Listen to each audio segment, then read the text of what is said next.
Hopefully it's the right intro.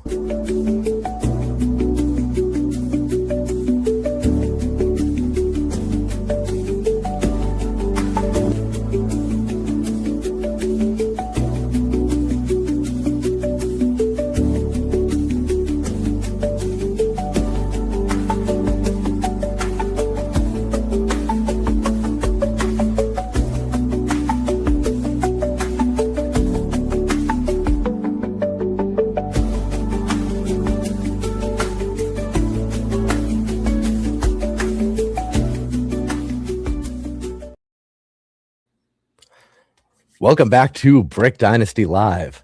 For the first time ever, we are streaming from 2 different years, which is astounding. And tonight's guest has been running the world circuit with shows lately. You've been to Canada, you've been to Wales, and now you're in the US. That's a hell of a run.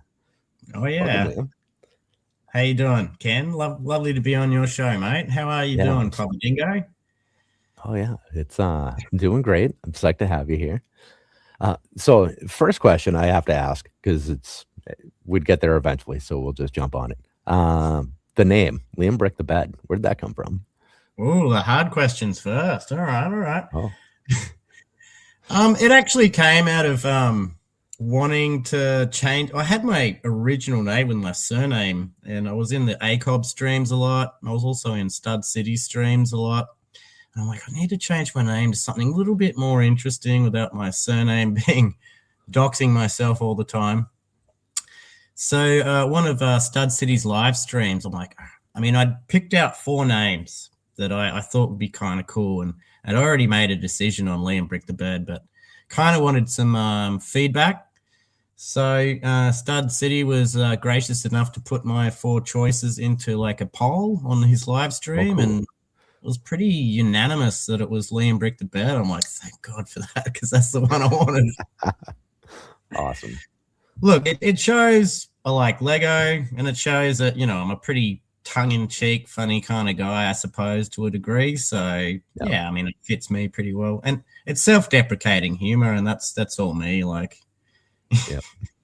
Personally, I think that's some of the best kind of humor. So yeah, exactly, mate. I don't really care about my ego or anything like that, mate. I am who I am, and I don't have any regrets. So I'm a pretty honest person. Yeah, that's the best way to be. It's freeing to have that kind of attitude. It's good stuff. Yeah, it is. It is. Yeah, good. Happy New Year. Excellent. That's a great attitude. Was that an attitude you had to adopt over time, or have you always kind of been like that? Not super easy.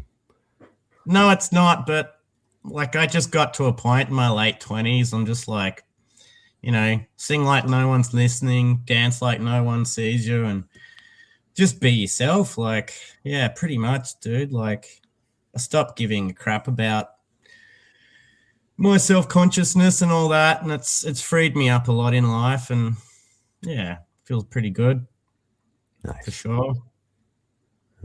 But I suppose it came over time, mate, and just meeting lots of people. Like, I grew up in a tourist town in far north Queensland, pretty much. So always people from around the world to talk to, and like the dance music scene I'm a part of, like, really helped me come out of my shell a lot too. I was very introverted before then, but the extroverted me came out, and I love it.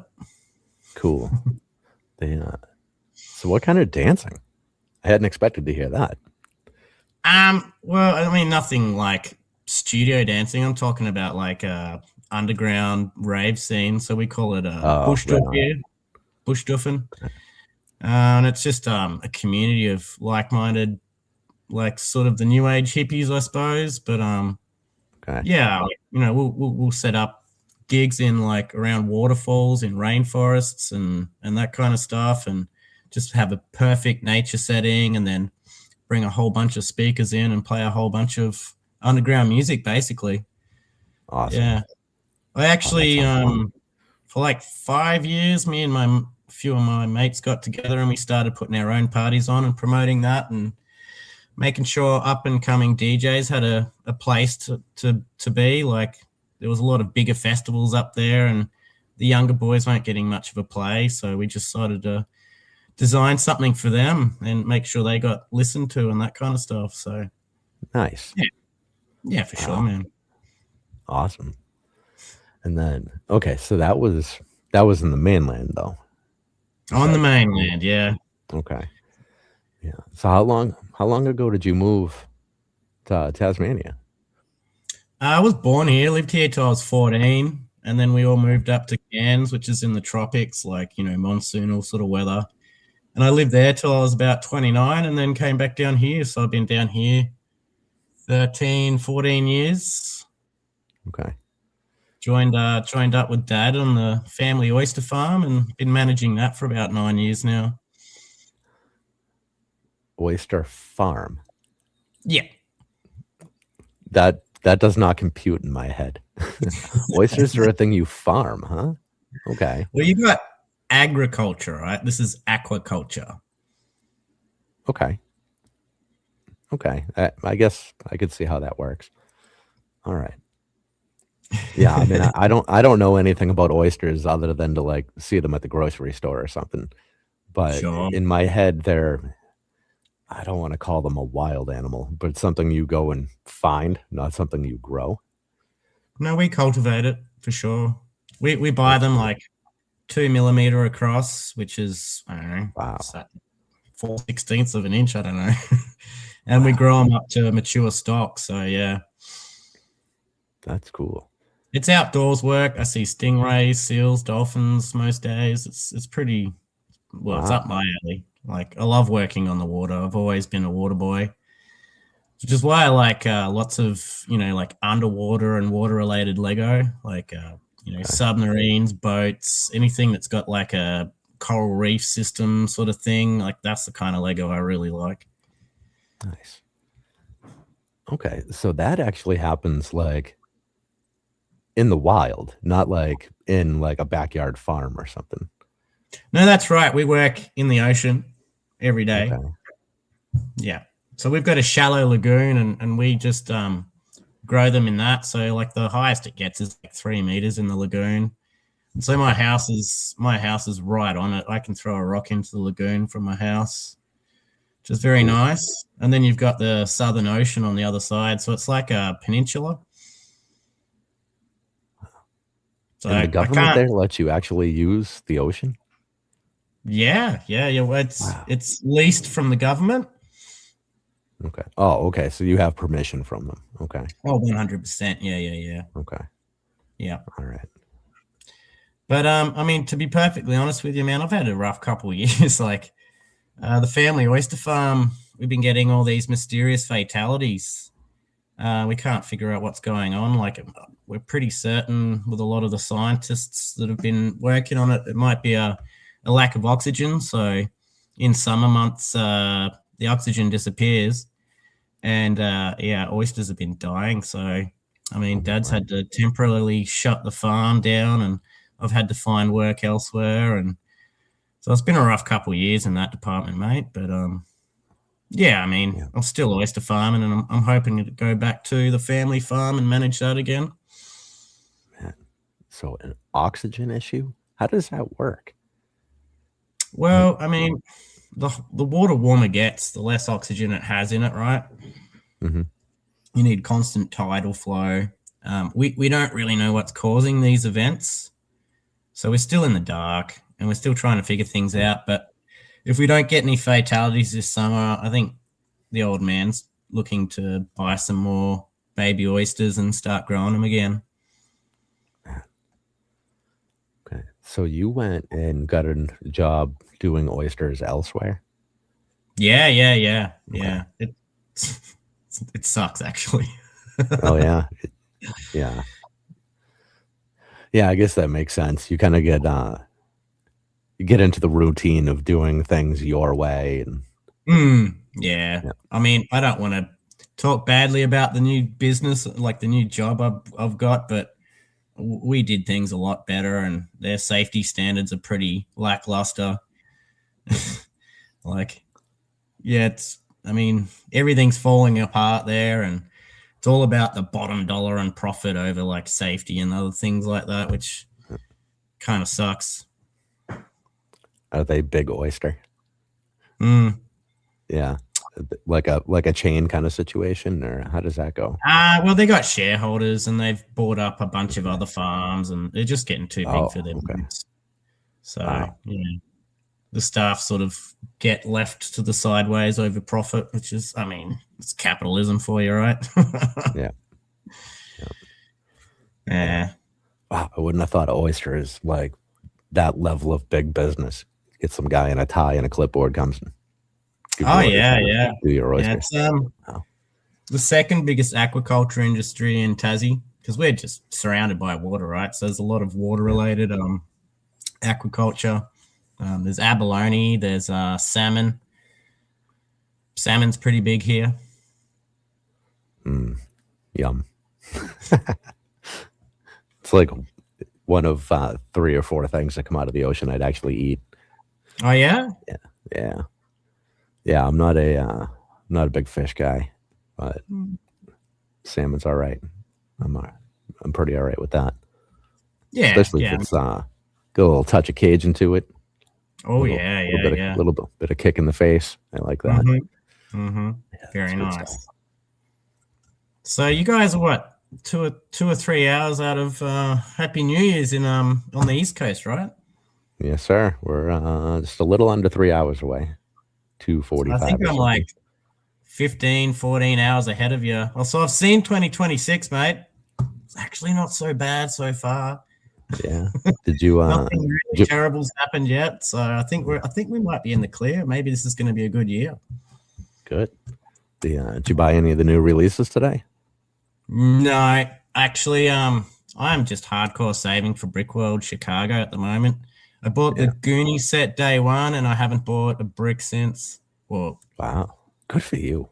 I did pick up a Bricklink set that I'd pre-ordered. The Thieves of Tortuga, mate. Have you seen that one?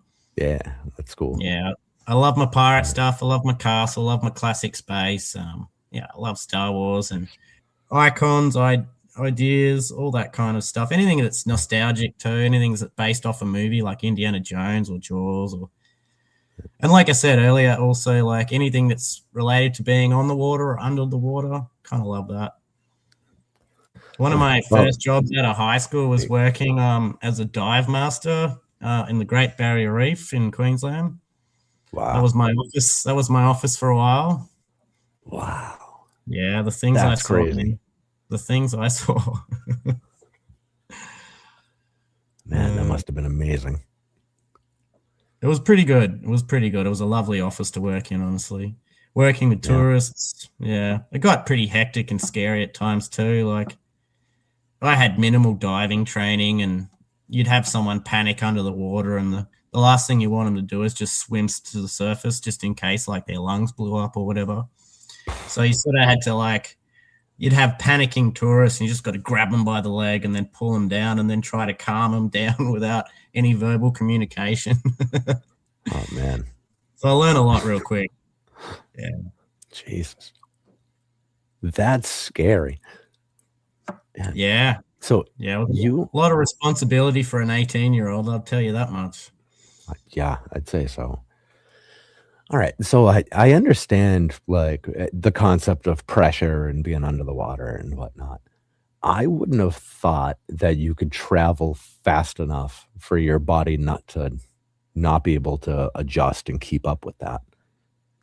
Right. Well, it depends on how low you go and a lot of other factors, but when you ascend, you're not meant to go any faster than the bubbles that you're breathing out, and that's quite slow. We're talking like inches per second, basically.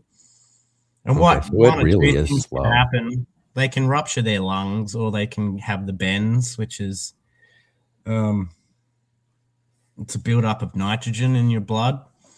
It can be incredibly painful, and people have died from it. Jeez. Wow. Yeah.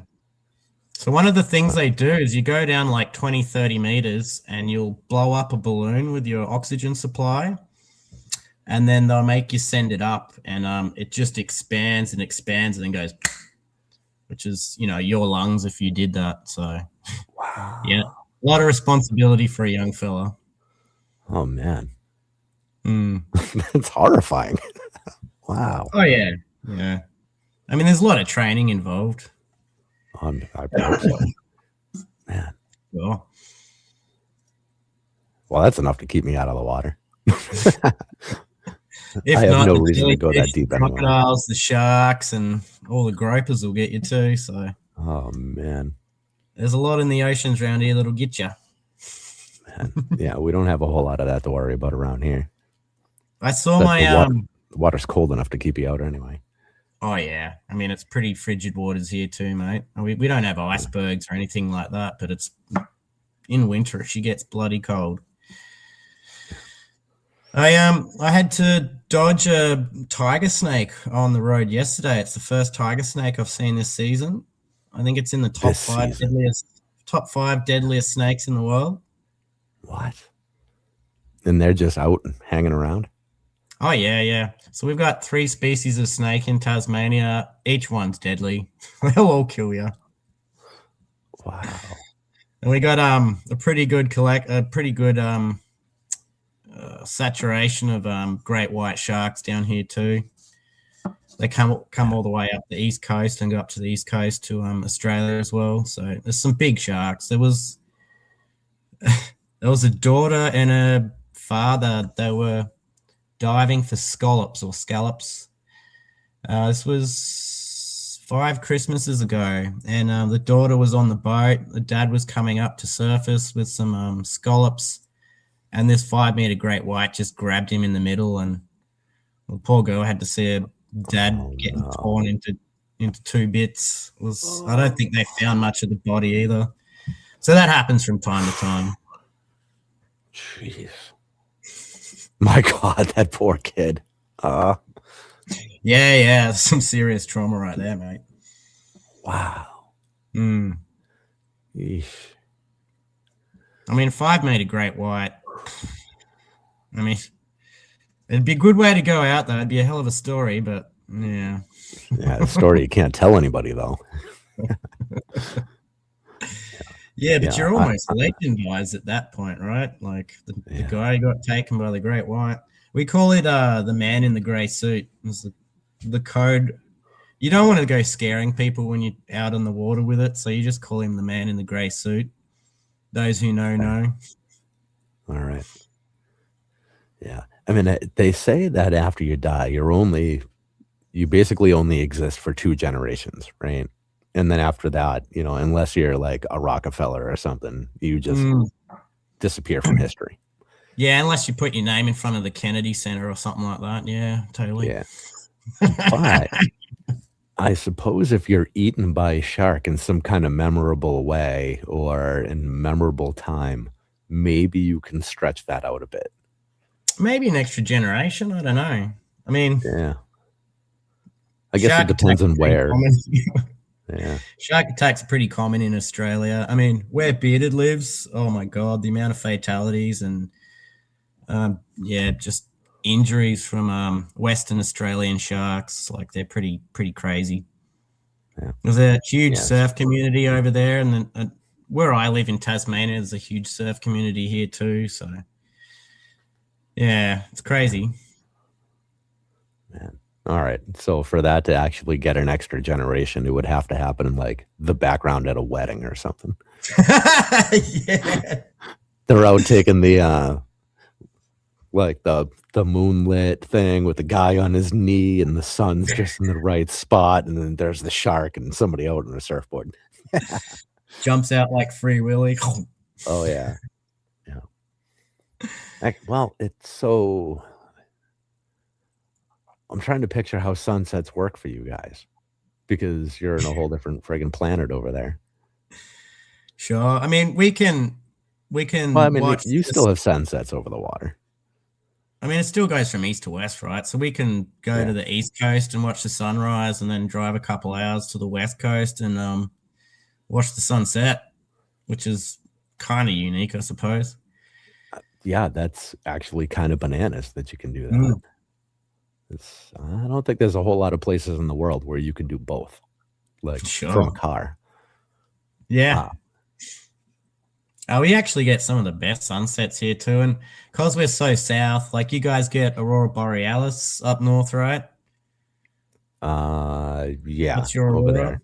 So we get aurora australis, and that's the southern hemisphere version of that. And so Tasmania is one of the best places to see it too. Southern New Zealand as well, but yeah, we're pretty close to Antarctica here, so we see a lot of the what we call the Southern Lights. Cool. Now, can you see any land masses from where you are? We got a bunch of islands off this island, which is kind of crazy because people live there. So it's like, oh, I live in Tasmania on this island. You know what I want to do is move to a smaller island off this island.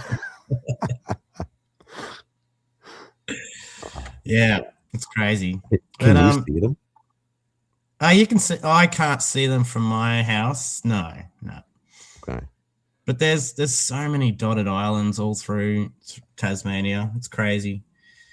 And some of them got their own unique populations of birds and stuff like that. So cool. There's an island just north of Tasmania, between that and Australia, and it has some of the biggest recorded tiger snakes in the world. Or we're talking about one of the most deadly snakes in the world, and they grow up to about 2.5 meters long. So they feed on mutton birds. So they eat the adult bird's called a shearwater, and they travel to Siberia every year and then come back to Australia. But when they have their chicks, the chicks are like 6 times as big and full of fat because the parents are feeding it full of krill and pilchards and stuff like that. So the snakes get into the holes. So the birds give birth in a hole. They'll dig a hole and they'll keep them in the hole. But these huge snakes, like probably about that thick, 2.5 meters long, biggest recorded ones ever. And yeah, they'll just come down into the little bird dens and just swallow them whole and live in the holes for a while. Odd. Yeah, they're crazy. Wow. Man, nature doesn't screw around down there. No, I mean, even the cute ones will get you. Now, snakes don't really screw with you unless you're like invading their space, right? So if you're just walking them, yeah. Oh, they will. No, I'm agreeing with you. Oh, okay. But if you upset a tiger snake, he'll chase you 20, 30 meters and try and strike at you the whole time. My God. Yeah. So the most dangerous thing, or the two most dangerous things, is idiots thinking they can kill the snake with an axe or a shovel and then they get bitten. They deserve it, I reckon. And then the other ones, when you're bush hiking, they just love to sun themselves on like a hiking trail. And if you're looking forwards and not looking at the track, you could stand right on one, and that's when they'll rear up and have a go. Okay. All right. But if they're on like the side of the road and you're on the sidewalk, then you could probably pass by them. Okay. Oh yeah, 100%, man. Like they're not these aggressive, terrible things that everyone makes out to be. Like I've actually sat down by a river, like 1 meter away from one, just chilling out with it, watching it. Okay. They're pretty cool creatures. Yeah, we lived in San Diego for a little while out in California. When was that? Shit, that was 25 years ago. Wow. All right, never mind that memory lane. But living down there, it's my dad and I were out somewhere, I forget. We were just kind of exploring the area. We're on this little hiking trail thing, and every, I don't know, whatever it was, 2 miles or something, there'd be a little porta potty on the side of the road, and there would be a sign like beware of rattlesnakes. Oh yeah, because I guess they would go under the porta potty for like shade or something, or I don't know, a nap or whatever the hell they were doing. But yeah, that was the warning. And so like, yeah, right. When you get in, like, don't stick your toes under there. Like, man, this corner of the country is nuts. Hey, it's Hive. What's going on, man? G'day, Hive. How are you, mate? I've got to get my chat going. Studio chat comments. Yeah, I better get these comments going. I've probably missed a whole bunch of people. Hey, good to see you, Hive, mates. Bringing in the New Year's, I hear. Fuck yeah. Oh, yeah. Okay. Man. Yeah, I'm going to have your nature stuck in my head for a while now. You guys get much cooler things than we have out here. We actually don't have any, like, aggressive nature in my area here. We get, like, squirrels and bunnies. I mean, you get an angry raccoon, like, hunting through your trash every once in a while. Yeah. What about spiders? Do you get the brown recluse spider there? I think they might have those further north, but nothing here. They scare the shit out of me. Yeah. Because they got that enzyme in their venom and it just keeps like rotting away at the wound. Like I can't remember the correct term for it, but yeah. Necrosis? Yeah, necrosis. Yes, that's the one. Yeah. That concept scares the hell out of me. I mean, we got one spider down here like that, but I don't think it's as bad as everyone makes out to do. We call it the white-tipped or white-tailed spider. I'm assuming it's got a white tail on it of some sort. Yeah. Australia's animals don't have much imagination to them. So if you see like a red-winged bird, it's like, it's a red-winged dove or something like that. We have a tree that's one of the most painful trees to ever touch. It's called the stinging tree. It's called the stinging tree.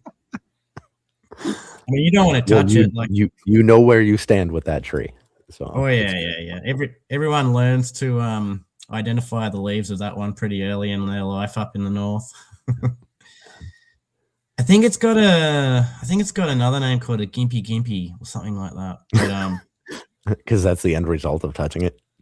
Yeah, so there's hypodermic little needles on every leaf or every branch, and if that touches you, what it'll do, the needles will stick into your hand and release this poison that just, I mean, people have described wanting to kill themselves when they've been stung by it. It's insane, and that could last up to 2 to 3 weeks. Like it'll die down after a couple of days, but lots of hospitalizations from it. And if you just stumble and fall into one with shorts and t-shirt, you mess you up real quick. Yeah, being able to properly identify plants is it's an underrated thing.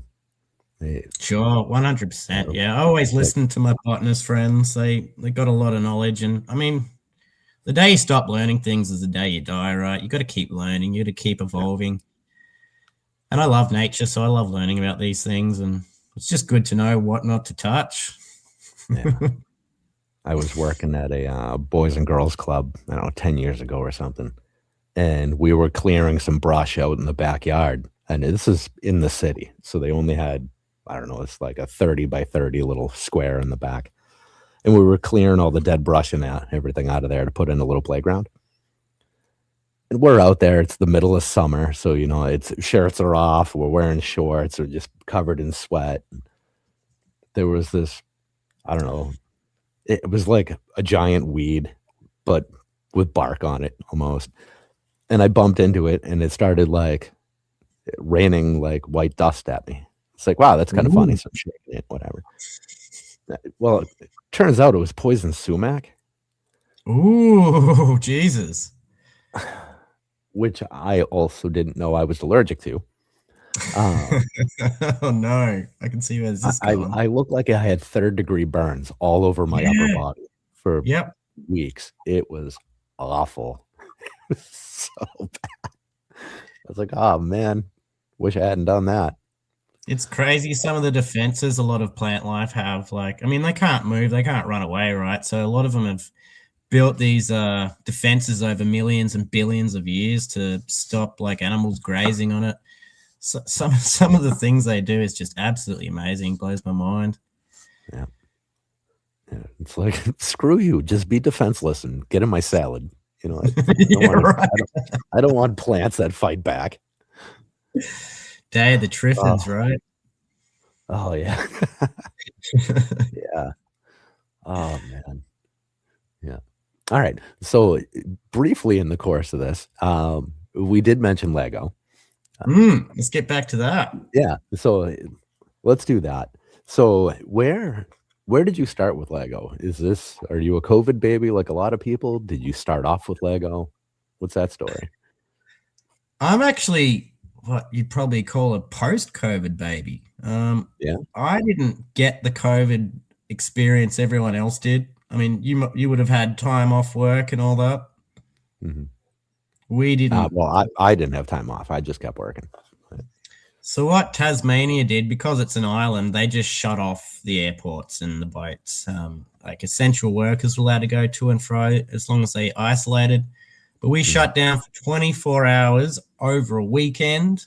And because I grow oysters, I'm an essential worker as well. So basically nothing in my life changed. I didn't get any time off. I didn't have time to start a new hobby. So it was kind of just afterwards that I got back into the love of Lego. And I mean, I had Lego as a kid. Every 10 years, throughout my life, I'd pop into the Lego store and just see the evolution of what's happening. And then, I'd gone on to some hard times in the last 2 years. My mum's dying of cancer. Yeah. The old Spanish dancer. It's in a lymph node system now, and the oyster farm had gone to shit at the same time, and I just needed to find something that wasn't drinking beer, to be perfectly honest with you. So opening up a Lego instruction manual, just following the steps, it got my mind off a lot of things. And then I realized there's such an amazing, great Lego community out there. And I kind of got addicted to just supporting other people and watching other people build things. And, and then premier sort of places like ACOB and that kind of thing, where it's all about the culture around Lego. And I just fell in love with it, mate. And Lego building bricks, it's just really calmed me down, and I'm not having to rely on alcohol to deal with my stresses. I can just whip out a Lego set and start building it and feel pretty calm and relaxed. So it's a good part of my therapy, honestly, is to just support other people in the Lego community, because they've helped me out over the last 2 years, and just following an instruction manual, dude. Very relaxing. I really love it. I mean, I've got other coping mechanisms as well. I do a lot of fossicking. I go looking for sapphires and gemstones and agates and petrified wood, and sort of shape them up and polish them in the winter and collect them in the summer. So just getting out into nature, into the Tasmanian subtropical rainforest, and just digging in a pristine river, and it's very zen. But you can't do that all the time. And I tell you what, you can do Lego all the time, and that's what I've been doing. Yeah. So that's been a good therapy for me. Yeah. So I love Lego. I haven't really tried mock building. Seems very overwhelming to me at this point, but I'm hoping to dabble in the future. But just to follow a Lego set and instruction manual, and just puts me in my little happy place. You know what I mean? Yeah. I'm sure other people have similar things. Yeah. So I don't know if this is a good suggestion, because it's not working out for me, but maybe it would be good for you. So I want to try mock building. I thought the simple kind of gateway to get there would be to take a set and just do a recolor of it. Yeah. Because you're still using the manual, but you can use some of the creative juices, right? Absolutely, dude. And I've seen some amazing things, man. Just recoloring a Star Wars set or something like that looks amazing. It's not as therapeutic as I would have hoped. Oh, yeah? So you've done a couple? I'm working on my first one. I'm working on the supply llama from Fortnite, because I love that thing because it's so derpy looking, right? Yeah, right. But I wanted to make it kind of kind of evil, kind of sinister. So I wanted to recolor it in the Dreams Villains color palette. Yeah. Oh, that's a great idea. Some of their color concepts for Dreams and the bad guys is on point, man. Some cool stuff. It's so good. Lots of really nice trans colors in there too. Yep. And I figure I have a pretty good part inventory, so we'll give it a shot, right? So much harder than you would think it would be. It is not therapeutic to me at all. I should have just built this set and shut up. But now I have to complete it because I've started. But sure it'll look fantastic when it's done. Yeah, it's I feel bad. So part of this show is I get to meet all of you awesome people, right? Mm-hmm. But sometimes I feel like a shitbag because I'm just purely a set builder and nothing more at that point. And it's like I can't talk to these people and say I've never even tried. Like, I mean, I'm never gonna lie about it, of course. I've always said I've never tried. But that's a terrible response. Possibly. I mean, I don't know. I think in the end, who gives a fuck? We all just love the brick, man. Whether you're doing something creative with it or you're just following an instruction manual, mate. I don't think it matters. I take my hat off to every mock builder out there. I love watching their creativity come into action. I'll always support it. I'll always, if I find a mock I like, I'll like it. Yeah. But I'm just not really sure if it's for me at this point. Like, never say never, right? But I think it shouldn't really matter. Like, I don't think there's any exclusiveness over a mock builder to a normal. We all love Lego, right? It's for the love of the brick. Yeah. It seems like you get to a point where you got to at least try. And if it's not your thing, who cares, right? Exactly. Go back to building sets, and that's awesome because we've all had fun with that. But it's right there. And some of the best teachers out there are just awesome people, right? Yeah, right. 95% of the people in this community are phenomenal. Oh, yeah. 100%. So why not give it a shot? And the ones that aren't phenomenal, you can just find out Friday nights at midnight.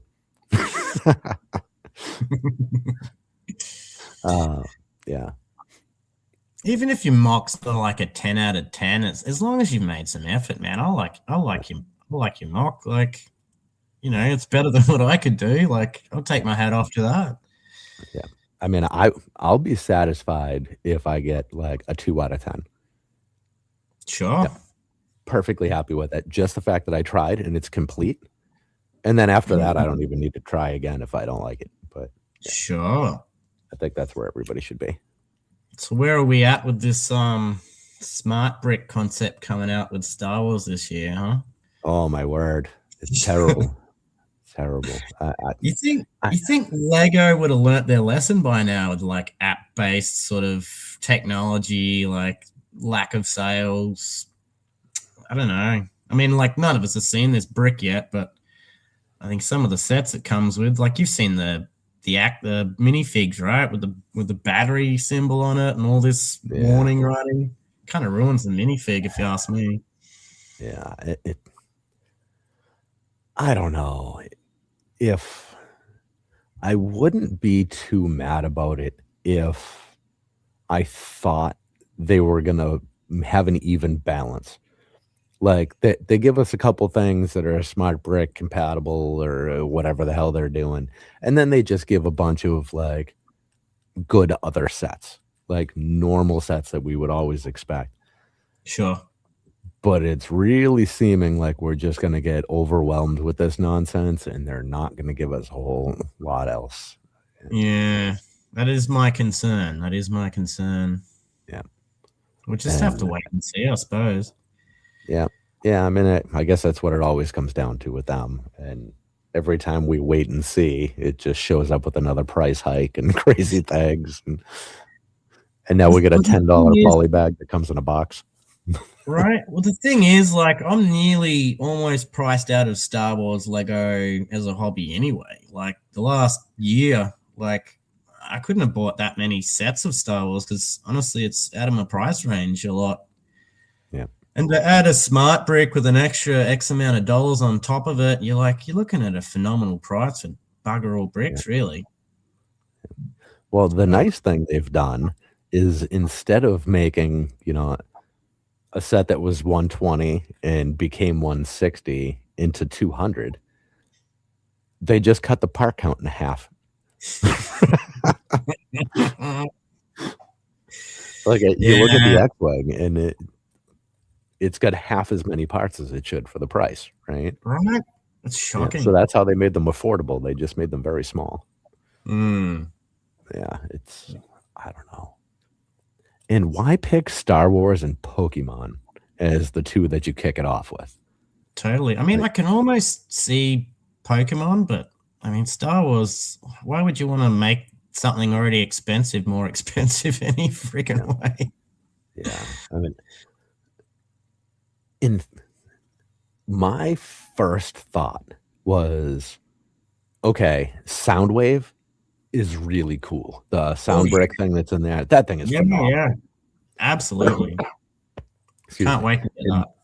Yeah, so imagine taking, a pair of minifigs and putting them down on a brick and hearing the lightsabers. That would be cool.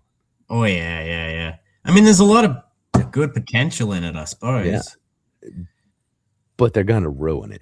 I hate to just be that negative, so bluntly, because I want everything to be awesome. I can't see them pulling it off. That's not a thing Lego does, right? Yeah. I mean, we all saw what happened with the hidden side sets, right? Yeah. You can get them for 60, 70% off at one point. Yeah. And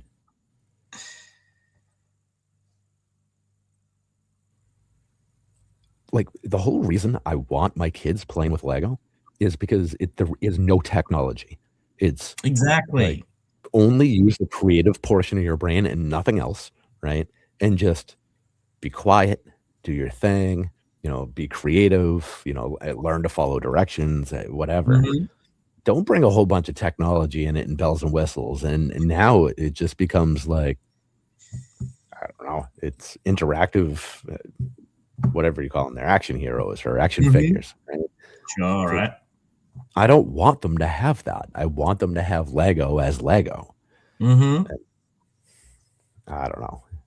Especially a lot of fathers and mothers are buying Lego as a screen time alternative, right? Get those creative juices flowing. And then you have the hidden side where it's all app based and you can, it's just changes the whole dynamic of why we're buying Lego for our children in the first place, right? Yeah. Not that I have children, but yeah. Yeah. Man, I don't know. I also hate the blind bag thing, and I'm really thankful for all these apps that you can scan and get your answers. Oh, yeah. I mean, because blind bags are just teaching the kids either addiction or gambling. Yeah, absolutely. I don't think it really teaches both at the same time, kind of one way or the other. But either way, it's not great, No, I think it's one of the more predatory things that Lego does, to be perfectly honest, that I'm not very happy about. I suppose it's no different to Pokemon card collecting, right? You're always chasing that card or spending all this money on packs just to find one thing. And yeah, it's not that far from loot. Well, it's exactly the same as loot boxes in video games, right? Yeah. I mean, nasty. I remember being a kid and collecting baseball cards and basketball cards, and that was great, and it was exciting. And if there was a player you really wanted, you'd hustle some more newspapers or something, get a little more money, and Sure. more cards. Because we were 10 and we had jobs or allowances or mowing lawns. I never mowed lawns, but it was an option, right? Kids aren't doing any of that anymore. That's not even a thing, right? Oh, really? And I don't know. I mean, what is a way to say this that's not going to get me down to 3 subscribers? The American youth is awful. I guess is the easiest way to say it. Oh my God. Right. They're so bad. It's so bad. Yeah. I mean, I work in construction, right? And Right. have my entire adult life, 25 years in the trades now.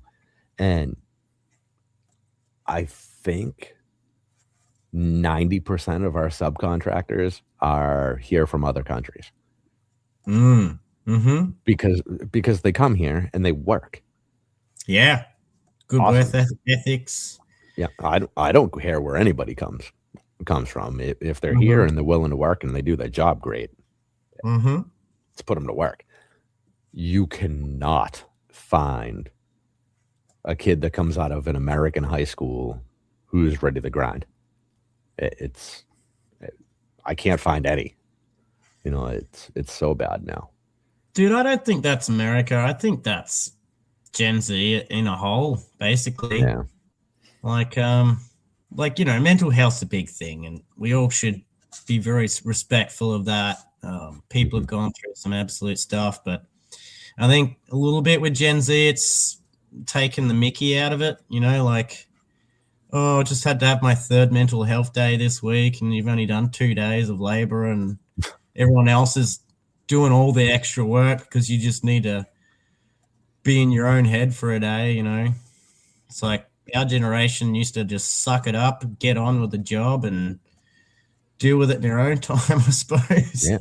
I mean, our generation has seen like actual wars and like actual financial collapse and real problems. Mm-hmm. The newest generation, they've never seen anything bad. COVID sucked, but whatever. That's a whole nother issue. We can't even talk about that because YouTube flags the friggin' thing.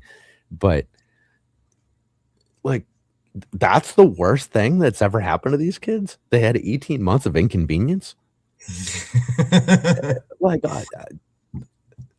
Well, I do wonder how that affected them, their education. To be perfectly honest with you, like A lot. It put a lot of people on the back foot. You know, especially if they're doing like their senior exams or whatever in their last year of high school or college or whatever. Like, it must have been very difficult. And I think a lot of what I've heard is since COVID, like, there's a lot of people underneath the reading writing level. You know. Yep. Maths ain't too far behind it either. Like, we've got some dumbass kids here, man. Yeah. Poor guys, though. Like, I can't imagine what that was like for them. Like, 1.5 years of trying to do it all by computer, and like, I can't even get broadband internet at home. Like, I have to work on cellular data, which is why I've moved my office to the parents' place whenever I do a live stream nowadays, because you just can't see me. Like, it shuts out all the time. Can't even see my face. Wow. So, you know, imagine that in a classroom with 30 other people online, and no wonder everyone fell behind in reading and writing and math and stuff like that. It must have been very difficult for them. But yeah, to get back to your point, man, like, yeah, I mean, I suppose every generation's different, right? But sometimes you just need to suck things up and move on with it. I'm not saying like suppress things in any way. No, openly talk about it with your friends and get support. Yeah. But at some point, you need to take responsibility for your own actions and go to work and make some money and live your life. I feel like that gets put to the side a lot nowadays. Listen to me being an old grumpy old man. I sound like Hive now. Yeah. Well, it's we're all pretty close to the same age, I think, right? Sure. Yeah. I mean, yeah, pretty much. Like, I think I'm on the cusp between X and Generation X and Generation Millennials, I guess. Okay. So you're early 80s. Yeah, early 80s, 83. I don't mind saying my age. Born in 83. And, you know, we've seen a lot of financial things happen. I've seen wars come and go. Yeah. It's been kind of crazy ride since 83. I mean, wasn't that the year Chernobyl happened, 83? Pretty sure it was.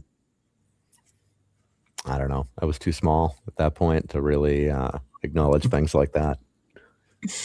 Yeah.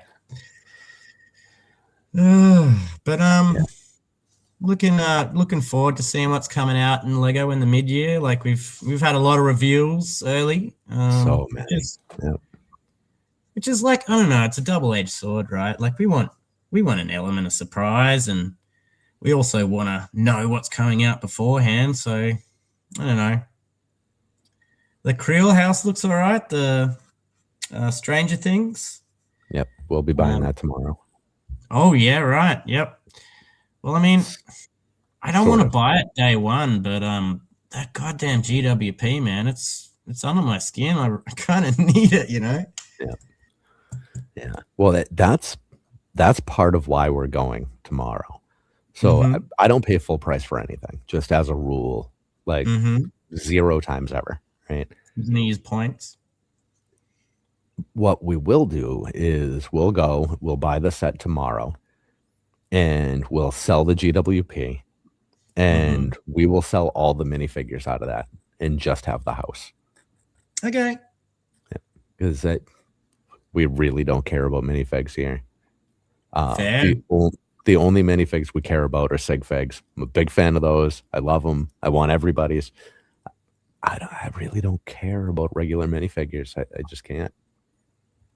I think I care about it less than some other people in the community. Like, I don't know. Like, I buy Lego sets for the set, right? I mean, I think the minifigs are just a happy bonus on the side, but I've definitely found myself buying Star Wars sets just for the figs, though, and man, that gets expensive.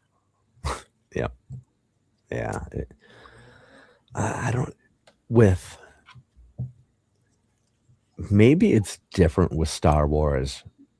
I mean, at least for a lot of people, because there is some excitement there. It's like, oh, I've watched this movie 8,000 times, and there's this one cool character, and he's never come out before, and now here he is in a set.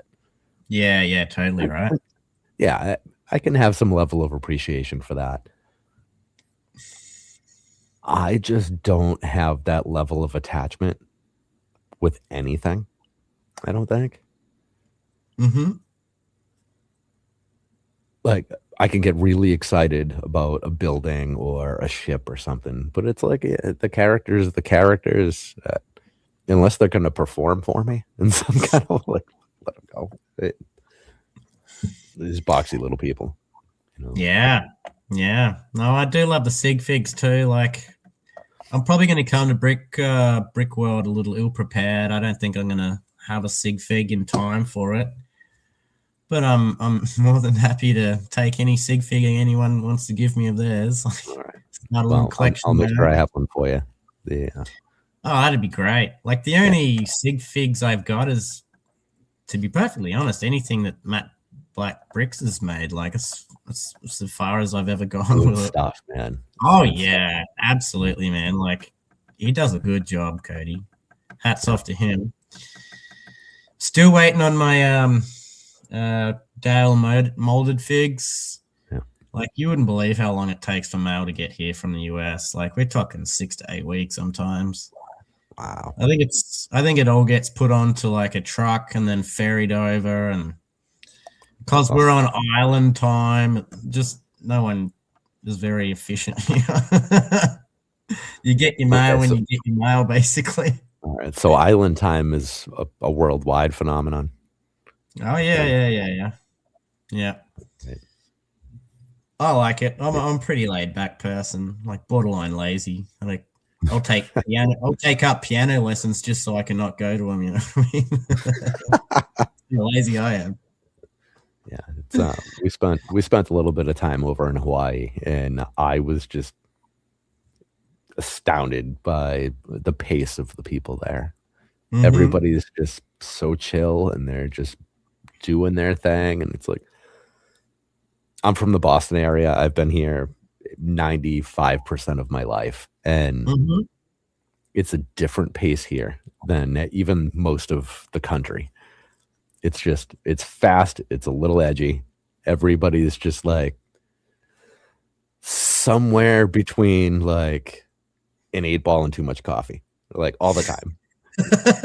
And the island pace is just, it's weird. It's like, I don't know. You got to take a Valium before you get off the plane just so you're ready for it. I'm actually, I don't know, like I've never been overseas before. It's going to take like 25, 26 hours without any delays or stopovers, or just solid flights, 26 hours just to get to Chicago. Yeah, so I don't know if I should go see a doctor about some kind of calming medication myself, but we'll see. Yeah. I probably don't need it. I'll just be riding on cloud 9 the whole time there, like be excited. I've never been to a huge city like Chicago before. I mean, I'd much prefer to be in a rainforest somewhere, you know, like listening to the birds and stuff like that. But I'm gonna just go explore the big city. Should be good. Yeah. Brickworld is not peaceful. But that's by design, right? It's just it's chaos, it's people, and I mean, really, it's unlike anything I've ever done. And I've been to thousands of concerts at this point. Like, my hearing sucks. It's abysmal. And construction wouldn't help either with the ears. No. I mean, I live my whole life in a headset. I mean, I have the construction headset, right? So it blocks out noise better. But yeah, ear protection, 50 hours a week, and still my hearing sucks. Yeah. Yeah. I close my eyes, there's a fire alarm going off in the background. So like maybe early tinnitus, perhaps. Oh, it's real bad. Mm-hmm. Yeah. I actually have to have a podcast running on my phone. I put my phone under my pillow just to block out the alarms. Yeah. It's bad stuff. It's crazy. Yeah. What kind of concerts did you go to back in the day, mate? What kind of, you like rock and roll? You look like a rock and roll kind of guy. Yeah, there was a lot of that. We did a lot of metal shows. I was a booking agent for indie hip hop for a while, so we did a lot of that. Wicked. Yeah. So we did a fair amount of everything, and it was a good time. My best year, we did 99 shows, and it was funny. I had 2.5 weeks left in the year. And we had nothing booked. It was, holiday time and whatnot. And I could not find one single show that I actually wanted to go to hit that 100th show. And I was such a cheap prick that I couldn't just go to something just to hit the magic 100. I just couldn't. Mate, there's no substitute for quality. That's something I learned a long time ago. Yeah, I mean, why do it just to get that number 100 if you're going to have to suffer through a below average entertaining night, right? Yeah. And everything is so damn expensive, and like travel and a lot of these places, it's $8 a beer, $10 a beer. Well, this was a little while ago, so it was 6 to 8. And it's like, for what? And then, the year after that, we had a kid, and I've been to 5 concerts in the last 9 years. So it's been a big change. Yeah. I mean, life finds a way. Yeah. You got to do what you got to do, mate. Yeah. So now we put the money into Lego instead. Yeah. Nice. And I mean, Lego's a self-funding hobby at this point. But yeah, I don't think you lose too much money on it. No, I mean, I think basically in 2025, my Lego income and my construction income are almost equal. But wow, that's crazy. Yeah, it's a lot of work, man. I never sleep. Never. Excuse me. I don't think Lego's ever going to make me any money. Like, I have no real wish to be monetized through YouTube. I just want to give back to the community, at least at this point. I mean, there is that fantasy of like, oh yeah, maybe the YouTube could pay for a couple of big sets a year for me, but same time, man, it's not what I'm in it for. here to give back to the community that helped me out so much over the last 2 years. I was going through hard times, and I just want to be part of something again. Like, I only go to like one bush doof a year now, so I catch up with the community there, but it's not like an ongoing thing anymore. Like, I'm not a promoter anymore. I'm not like bringing in band or bringing in DJs from Europe or America anymore. I'm just a punter now, and I love that, but I do lose an element of being connected in the scene. So yeah, the Lego community's my new family, I suppose, mate. Awesome. It's a good one to choose. Yeah. Well, everyone's just so nice. Yeah, and you could talk to people from all over the world, and nobody cares where anyone else is from. I mean, except to, make the occasional joke or whatnot, which is all in good fun, Yeah. And yeah. Everybody's so accepting of pretty much everything but bullshit, right? Yeah. Yeah, and I try not to do bullshit. I try to be as absolutely honest as I can. I exaggerate things from time to time, like of course, that's human, right? But like, I've got ideas for what I want to do with my channel in the future, but like, I don't know whether it's going to come into fruition. So I'm kind of like reserved to talk about it. But like, I've got some ideas in the runs that I want to do for this year. But whether I can pull it off or not's another thing. Like, like I want to. Everyone has a Lego building channel, right? There's a lot of them out there, and how do you make yourself different to them? Like, how do you stand out? So my concept basically is to sometimes just build Lego and have a chin wag, have a chat. The other thing is to like in what we're doing right now, but we're both building separate Lego sets. So, when you start clicking bricks together, like your guard systems come down and you get a little bit more relaxed, and just to be able to have an informal interview like that while we're building. And the last part is like adversity through bricks. So people similar to me that are using Lego as a type of therapy almost, like love to interview people with like physical disabilities, or whether they've got mental health problems and that helps them out with the brick. Like, so, we'll come on the channel, we'll build something each, and we'll just talk about that and how that helps us.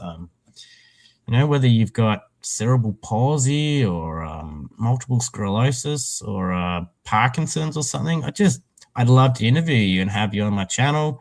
We can talk about that if they feel comfortable while we're building a set. So I suppose that's what my aim is with this channel. And the other thing is to bring more Australians into the community. So we don't have that many Australians in the YouTube scene. So I'd like to sort of like bring a whole bunch of them together and just inspire new up and coming young fellas too, and see how that works. So that's possibly my ethos going forward, but whether I do that or not, we'll find out, mate. I'm aiming for it. Yeah. Well, so here's the cool thing, and I learned this too late because, well, if I had learned it earlier, I would have started earlier. But the great thing about YouTube is when your channel first starts, and for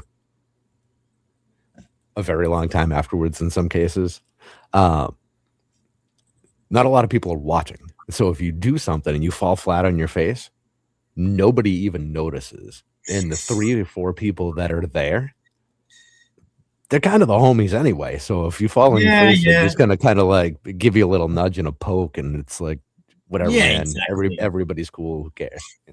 Yeah, we'll make a little joke about it, but they'll still be supportive about it. That's a great thing about this scene too. Yeah, 100%. Hey, Horder, lovely guy. Can't wait to meet him at Brickworld Chicago. Happy New Year. Sorry. Yeah, so does that mean it's actually news there for him, or? No, Horder's over here too, right?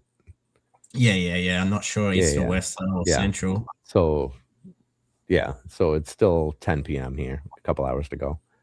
Mm-hmm. Yeah. trying to keep track of where everybody's from is just hard. Yeah. I've started trying to store little notes to myself here and there, trying to keep track. Yeah, so I've got a list of all people's YouTube names and like their real names, so that when I get to Brickworld, I've got a reference guide for it. But I probably should be playing, like writing down where they're from too. Like, probably not the worst idea, but yeah. And that's like the only reason I actually started doing videos and being on people's live streams is just so people could, when I go to Brickworld Chicago, people know my face and they can come up and say hi to me, basically. But yeah, that helps.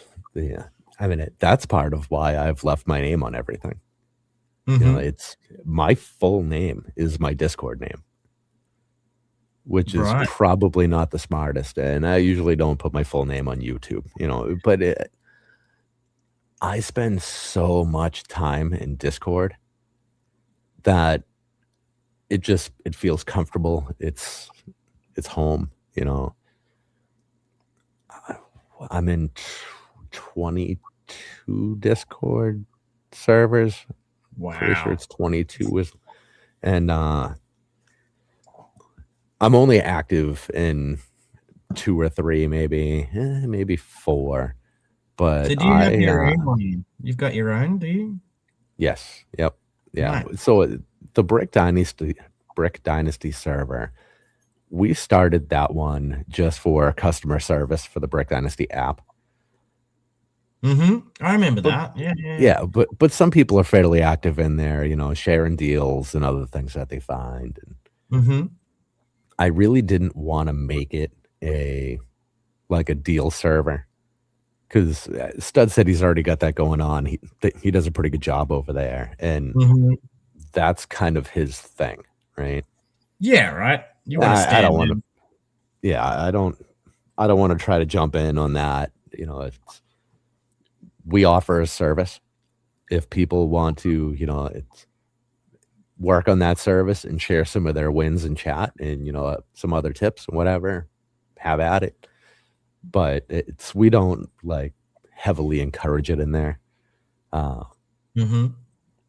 rather them go where, you know, the home already is. Although I think I got to talk to Christo about that at some point, because I feel like I don't want to say a merger, but some kind of cross-pollination should happen at some point. I think his community could benefit from what we do. I like that term too, cross-pollination. That's well put. Yeah, and he's a businessman too, so I mean, we could talk from that angle at some point, but we'll see. We'll cross that path some other day. I'm still trying to. We had a conversation in the mod channel in that server, and one of the guys was like, "You really need to raise the price." It's like, man, I've been wondering how I can get this thing cheaper to people. Like memberships? So part of what we have in the app is you can, like, any Lego set that's on the market that we can get the information for, with one click of the button, you can check the 50 closest Lego store, 50 closest Walmarts to you, and find out accurate in-store pricing, quantity levels, aisle location, back room count, everything, right? And we charge $5 a month. That's reasonable. We started off at $15 a month, and as soon as I could afford to drop the price, I dropped it by as much as I possibly could. But you get to a point where it's like, you're offering a service and you're troubleshooting, and you know, you're paying people to maintain the thing. It's like, right, yeah. So I can't not charge anything, but I also want it to be a service to the community at the same time. So I think what we basically came to is we're gonna offer more and possibly add another price tier. Okay. at some Yep. point, and we'll see exactly what what happens with that. Sure. We've also added in, so every time Walmart uh, adjusts their prices, well, Walmart, Target, and Lego. So Walmart, we get price updates at midnight. Target, we get them at 3 a.m. and midnight for Lego. As Yeah. soon as they adjust their prices, it all shows up in our app. So there's no need to even go on Target anymore. You can open our app and it's all sorted by biggest discount to lowest, just right in the feed. Because shopping Yeah. for sale sucks, and setting all your filters and doing all that nonsense.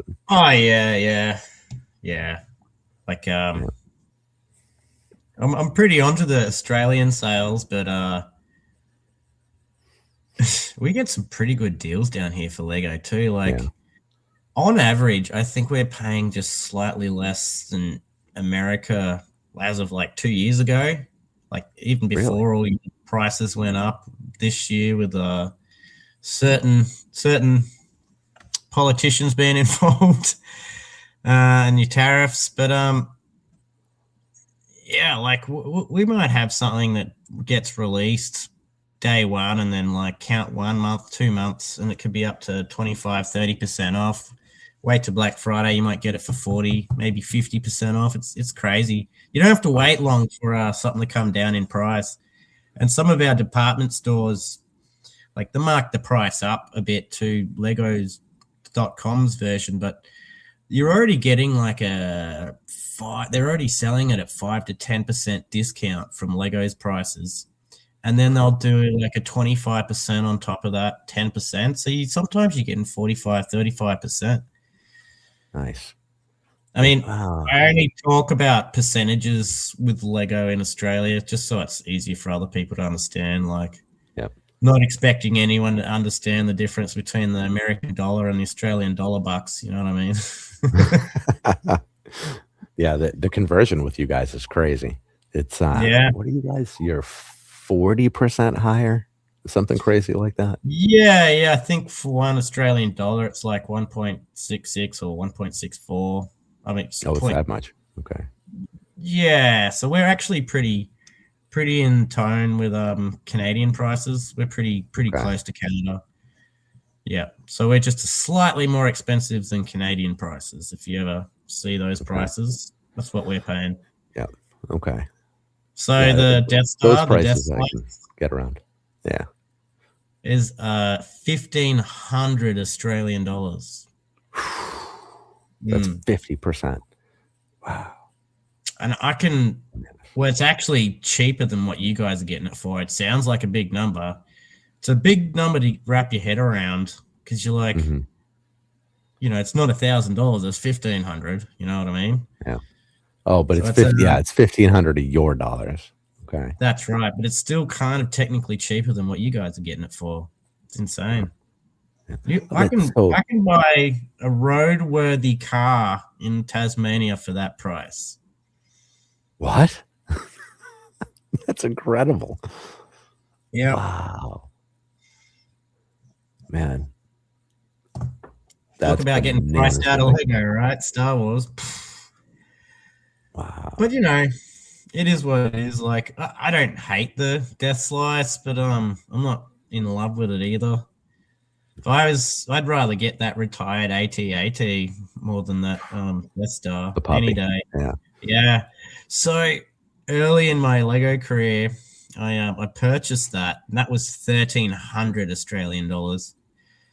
I received the AT-AT. I freaked out that I'd spent too much money, and I sent it back. Oh Biggest regret, no. because the retirement year, you couldn't find that much at all past September. And it was on the Lego store for a week before the Black Friday sales. I'm like, oh yeah, maybe I could get some double points on it. Bam! Before even Black Friday started, it disappeared, never came back. So I really regret sending that thing back. But in the same time, like I did return it, and I got to keep all my Lego points. So it was like maybe like $150 worth of Lego points in Australian dollars. That's about cool. 100 US in points that I got to keep. Yeah. That's still a pretty good deal. Yeah. My regret is I bought like 15, 20 boxes of the snowy battle packs, the Oh snowy no. trip. Yeah. I put about 20 of them and I got nothing to put them in. Oh, now they got no way to get around town. Yeah. Well, I've got the play scale AT-AT because that's probably my favorite vessel of Star Wars of all time. Okay. I love the prequel stuff, but definitely an OT guy just because of my age bracket. Yep. Yeah, like 20 boxes of those boys and nowhere to sit them. So I probably will get it at some point. Yeah. Yeah. Maybe if you can find it, damaged box, open box, something, and just kind of, clean up the mess a little bit. Reselling of Lego is a lot different in Australia than it is there too. Like you're paying more in the market and there's a lot less of everything. Mm-hmm. So it's a less saturated market. So to be able to find an open box or whatever, like it's a lot more difficult in Australia. We just get less of everything. Yeah. Just volume of sales, There's much less volume of people out there too, yeah? Yeah, I think we're sitting on like 25, 26 mil in Australia. And that's basically all on the coasts. Like there's no one living in the center, not that many people living in the center of Australia. You guys still have the whatever the term is there. The people that have never seen people. That's the thing in Australia, right? That's all done now, mate. Yeah. Yeah. Okay. People have seen people. There's no like tribe out there that hasn't really not seen people. Yeah. Hey, it's Beard. G'day, mate. What's going on, man? Yeah, I wonder how his New Year's went. He's like 3 or 4 hours behind in my time, so hope you had a good one. Hope you pulled up well. 3 or 4 hours behind, so that's closer to my time. Yeah, that's exactly it. Yeah. Okay. He lives in a very cool part of Australia. It's on the west coast, so it's real hot. It's real windy there too. You can easily get 40, 41, 42 in the summer. That's hot enough to put a steak and an egg on your bonnet of your car and cook it, basically. I'm trying to think. The conversion there, it's 9/5 plus 32. So somewhere, some low 40s is like 110 or something. Yeah, it's maybe just a little bit less. It's just between 110 and 100 degrees Fahrenheit over there. Yeah. It's hotter than 2 rats fucking in a wool sock, basically. Hotter than a freshly fucked fox in a forest fire, mate. 40 Celsius is around 105. Okay, yeah. Yeah. That's so he went crabbing this morning. He loves crabbing. He's got a really good chili crab recipe. He's the blue crabs that are in the surf there. They get a fairly decent size. But he's showing me photos of his chili crab, and damn, I want to try it so bad. So I'm a bit jealous that he's got crab season at the moment. We went to so actually, this an Australian connection here. He went to Hawaii in 2005, I think it was. Myself, my dad, and my sister. And we met my grandmother and her sister out there. So her sister was my grandmother's sister was from Australia. Mm-hmm. And my grandmother from they were both from Germany, but my grandmother lives here. So Hawaii is kind of the halfway point, right? Yep. So they met out there. And my dad and I, just eating basically, pig is the only reasonable thing over there. And watching my sister and my grandmother and her sister just eat mountains of crab. was horrifying. Like, not because it was crab, just like the sheer volume of what they ate. It's just like, here's these three tiny little women just devouring this stuff. Oh my God. They sound pretty shellfish. Yeah. It's like, man, they do buffets different out there. They do a good job with those. The food was great. But yeah, we were worried that she was going to get some kind of poisoning or something from eating too much, but they did all right. Well, you do have to be careful with shellfish, man. There's plenty of things that'll get you, especially with oysters, because a lot of people eat them raw. So there's a lot of potential for bacteria and disease that'll just kill you. We got one that's called paralytic shellfish toxin, and you can have a stroke and lose the feeling and part of your body almost permanently. My God. And then you got like listeria, which you find in cheese, and that's why pregnant women don't eat raw fish and sushi and certain cheeses. And then you got vibrios, and that'll kill a man real quick. So you got to be real careful. Like, we do a lot of testing, water quality assurance testing. Australia has a very high standard of food safety, which is something that I've had to learn back to front, like all the guides and all that to get us up to level with selling. So yeah, there's a lot of things that'll kill you with the oysters, because they're just, you eat them raw a lot, right? So you gotta be careful. Now, can most of that be fixed just by cooking them? Yeah. Okay. Yep. 100%. And I've actually got some good recipes, like Kilpatrick oysters is generally like Worcestershire sauce, bit of Tabasco in the oyster shell, and then you put bacon and then Parmesan cheese, and you grill them in the oven for a little while.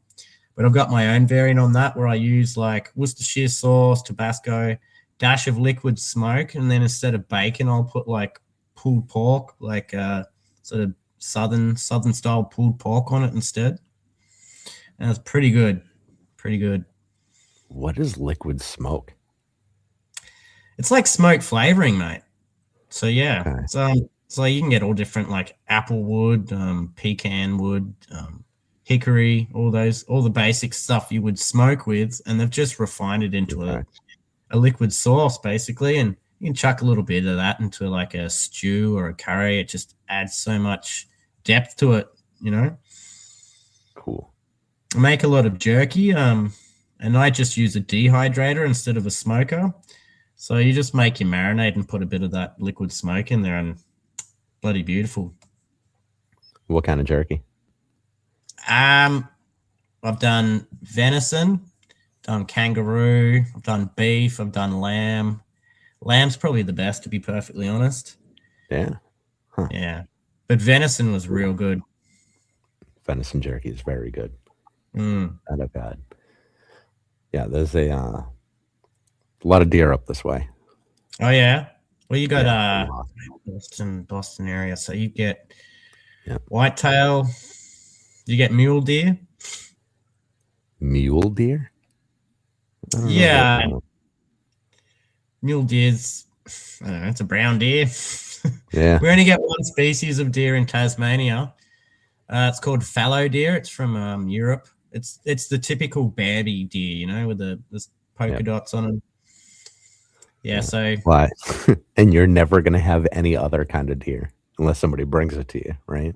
Yeah. Which is good. Like, we don't want too many noxious species in our state. Like, we've got enough. We've got feral cats everywhere, like eating all the native wildlife. They're crazy here. It's insane what the cats will do, and foxes too. So, you know, all these lords in the 1800s are like, oh, I wish I had the English hunting experience here in Australia. And they'd bring over rabbits and foxes and cats, and they just decimate the native wildlife species here. It's actually disgusting. It really upsets me. Yeah. You don't have any rodents, though, right? Yeah. Rodents. I mean, rabbits are rodent. I think everywhere's you don't got have rats. Yeah, you still have rats. Oh yeah. Yep. Huh.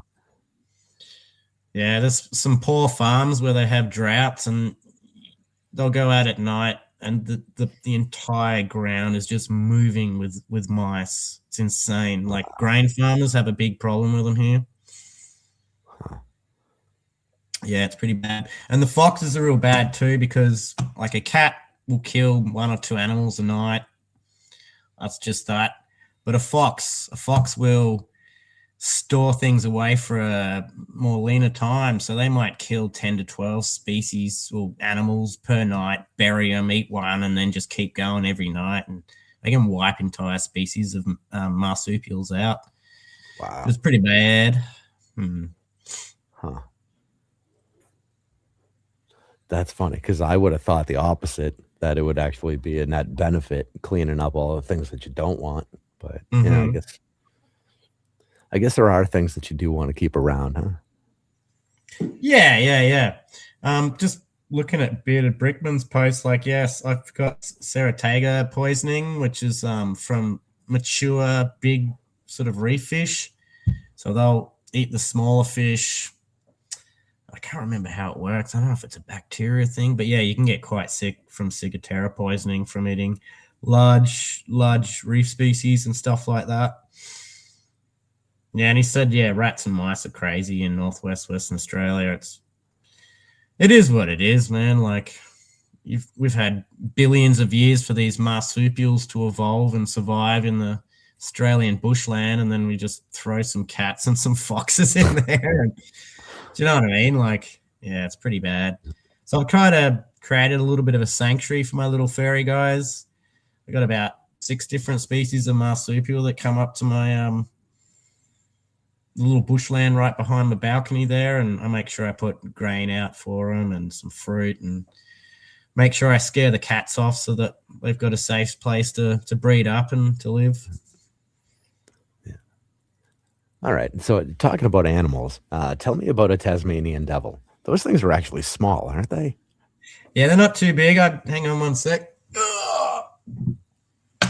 This is the life-size one. This is what they look like. Oh, wow, he's nasty looking, huh? Oh yeah. Wow. I mean, they're actually cute.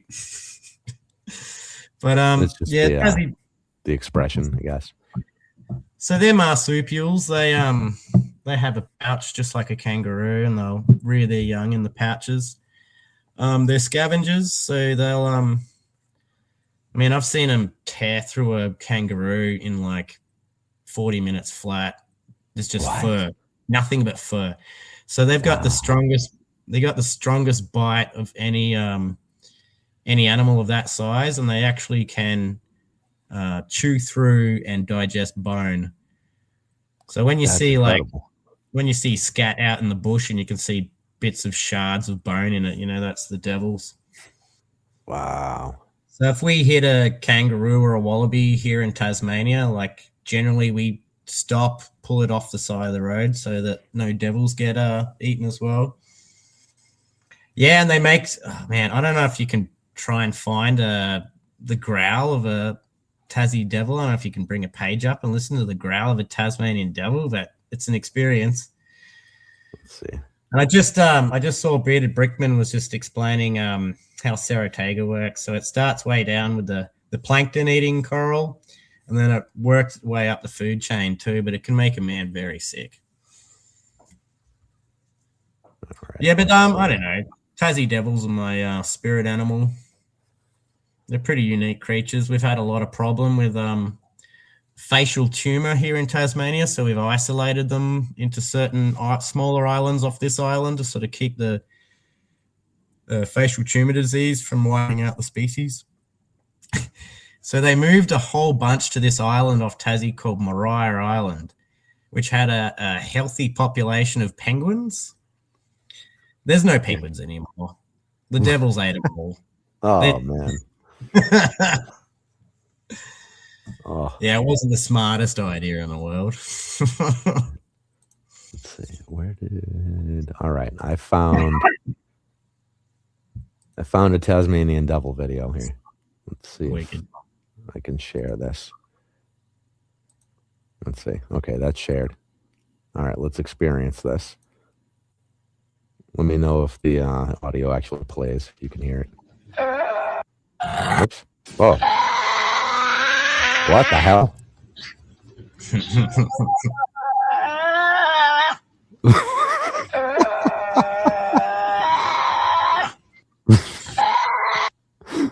Okay. I don't think we'll get a copyright strike for some animal. No. You're cool, but they travel in like family herds of like between like 12 or 2 or 3, and when they get a kill, they will just make that noise times 10. Oh man! And that's why they got their name, the Devil, because there was all these Europeans in the Tasmanian bushland back in the day, and they just thought it was the spawn of Satan's. Oh man, yeah, that was crazy. It really does sound like it's ready to eat your soul. Oh yeah. That's rough. They're beautiful creatures, though. Now, I'm assuming because mankind is what it is, somebody has tried to domesticate them and have them as a pet at some point. To a degree, there's actually a place here where you're in this beautiful hut, and it's just the whole front of the hut is glass.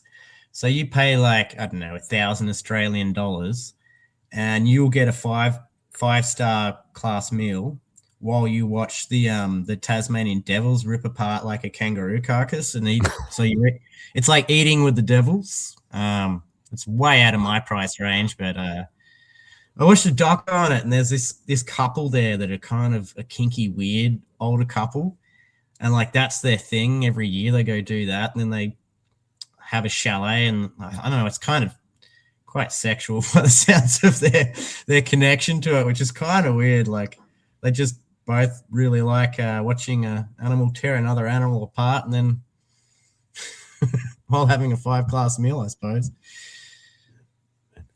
There was so there's been 2 movies that I'm aware of called Crash, right? One of them was very popular, famous. I don't know if Justin Timberlake was in it, but it's some famous people. And then there was an indie film called Crash with James Spader and Holly. What the hell was her name? I don't remember. But it was about this guy and this chick, and I think there were a couple other people, and their fetish was car accidents, like including being in them. Yeah, weird movie, but yeah, that's what that made me think of, is paying a lot of money to watch animals devour other animals. Like, man, people are into some weird shit. I mean, it's a unique experience. Like, they're not all weirdos, but yeah, I mean, there are a few weirdos in Tasmania, to be perfectly honest. Like, what are the 2-head rumors? What is that? Well, because we're on an island, we're isolated, and we have a small population, so a lot of people think we're quite inbred, and that every Tasmanian has their second head cut off, so we all got a scar around here from the second head that But no joke, like, you do go into some old towns here, and it's like, you're like, holy shit, we are in cousin kissing territory right here. Yeah, I think every country has that. I mean, we have that in the South here too. I mean, at least humor about it. There's probably some truth to it. So a couple of years back, some animal activists wanted to put some cameras quietly in a piggery to just see if there's any unsafe practices going on with the pigs as far as like food safety or ethical stuff like that. Oh no. So they put a couple of cameras in, and they're probably expecting, like poor conditions for the pigs or something like that. No one was prepared for what they saw. It's like one of the employees having his way with one of the pigs on camera. Oh my God. Did the pig cooperate? How does that work? I mean, I don't know how it works. Don't ask me, man. Yeah. I don't even want to conceive the thoughts of the ins and outs of that sort of Well, I'm just thinking, wild animals can't want any part of that. So I'd imagine you get kind of screwed up, like even attempting, right? Yeah. I don't know. It's probably definitely time to change the subject. Yeah. Yeah, before I end up asking too many questions. Oh, you know what? I don't have the comments on the screen. I hate that. That's a new personal pet peeve of mine now that the comments on screen is an option. Right. Yeah. Most of the time I watch you when I'm home. I watch YouTube on the TV. I'm just kinda lurking, right? So I'm not really in chat. It's nice to be able to look over and see what's happening. It's a good feature. I don't know why you can't set that as a default, though. What upsets me is now quite often with StreamYard, it'll set up like a phone version and then like a 6x9 version, which is fine, but it's 2 separate chats for each one. It's just ridiculous. That irritates me. So but generally, I have a phone for texting in the chat, and I just put it up on the computer screen or the TV. So I've got the best of both worlds there. Yeah. We are on both formats right now.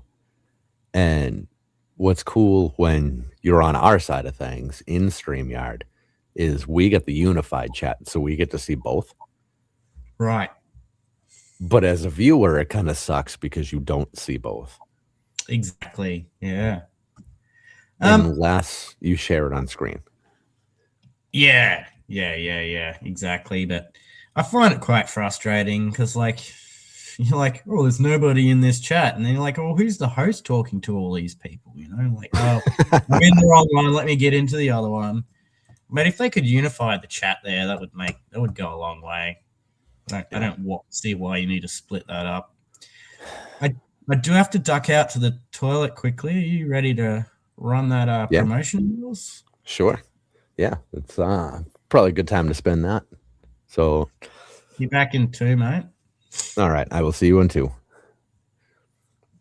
All right, so since we still have the UCS Razor Crest giveaway, because our first 2 winners have not come forward to claim, we have announced we are doing a 3rd drawing. So I'm going to go and spin now.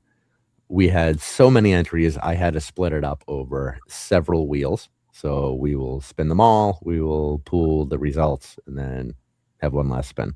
So here we go on the first one.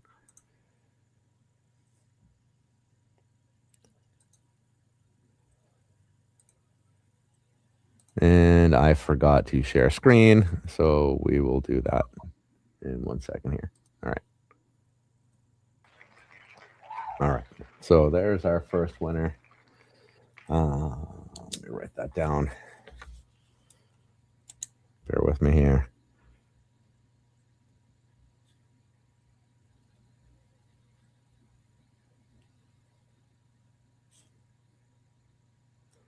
All right, and we will go to wheel number 2. We will spin.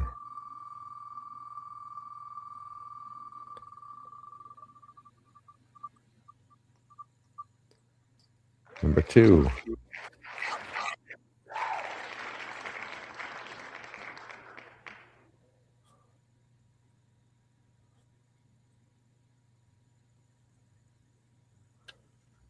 And we go off to number 3.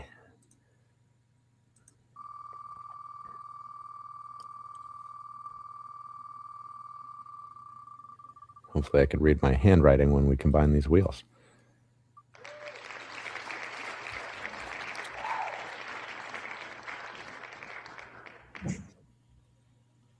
Oh, geez.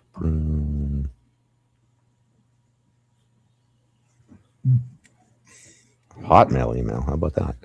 All right. And then number 4. Let's see where we go here. Round and round and round it goes. Where it stops, nobody knows. Yep. This one says, all right.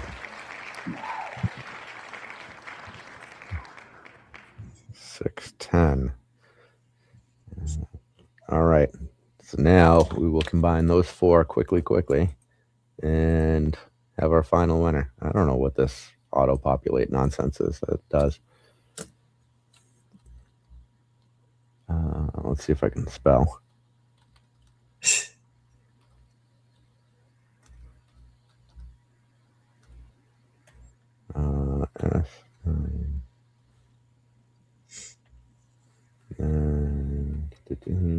I know this is riveting viewing right now. PR. Of course, this has to be the most difficult name I've ever spelt in my life.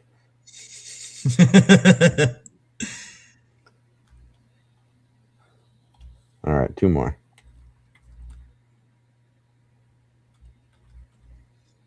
I don't know if Bearded's still in the chat, but are you cooking up chili crab tonight for dinner, man? Bringing in the new year with some fresh crustacean for dinner? Jeez, I'd love to try it.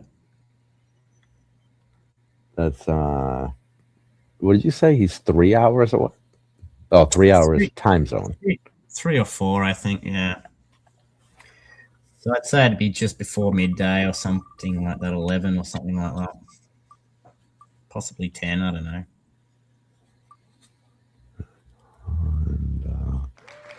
All right, so there we are. There is our next winner.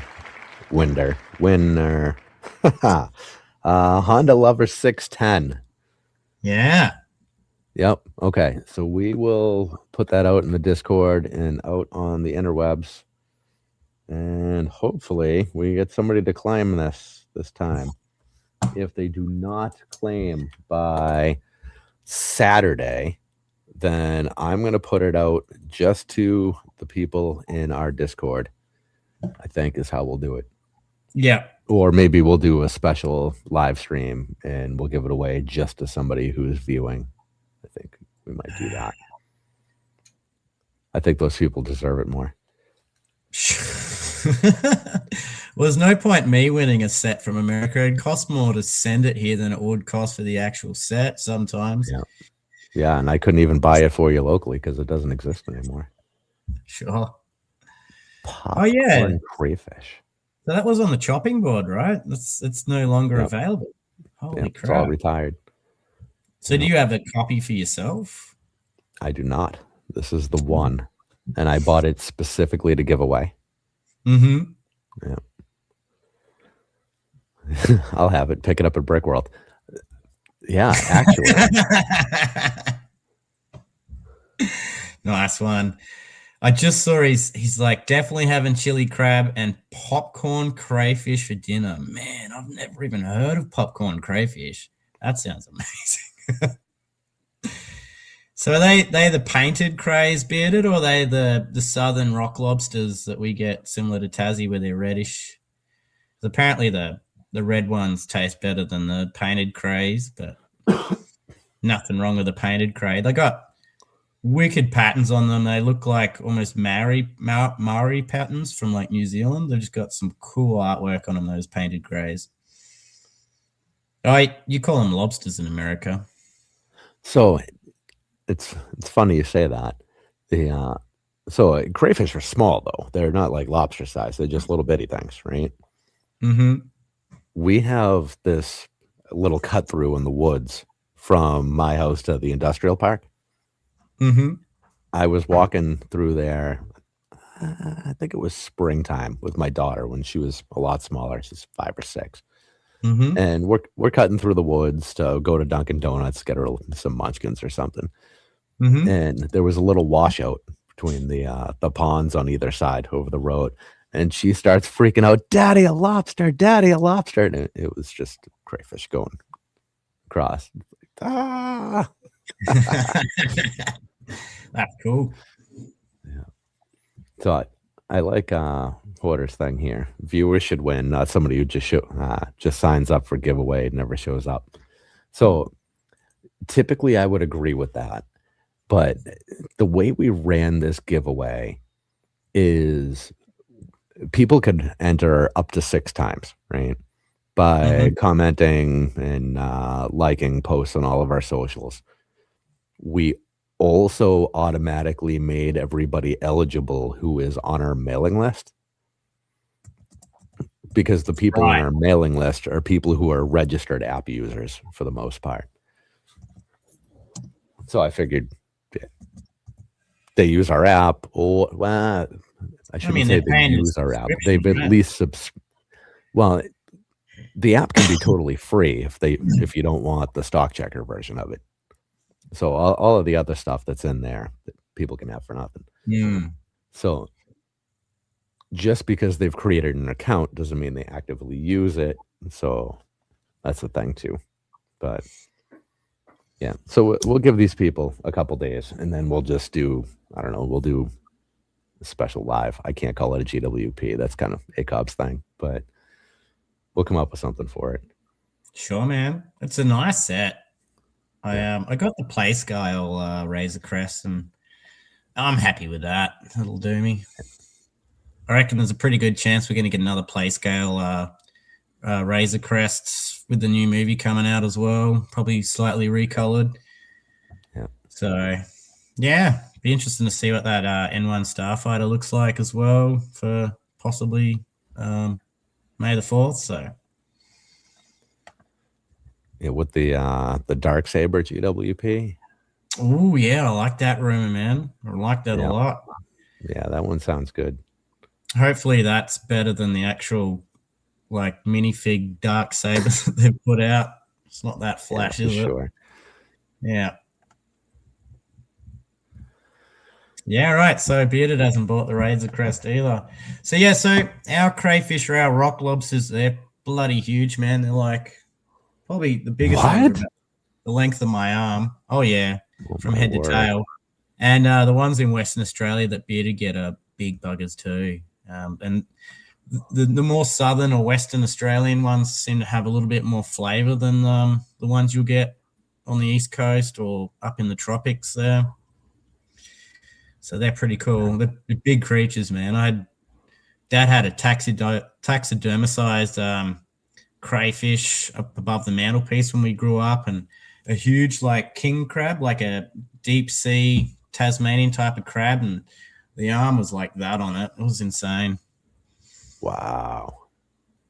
We got a lot of deep ocean where around our coastline too, so we get a lot of like colossal squid and giant squid wash up on the beach and stuff like that too. Wow. What's the cleanup on that like?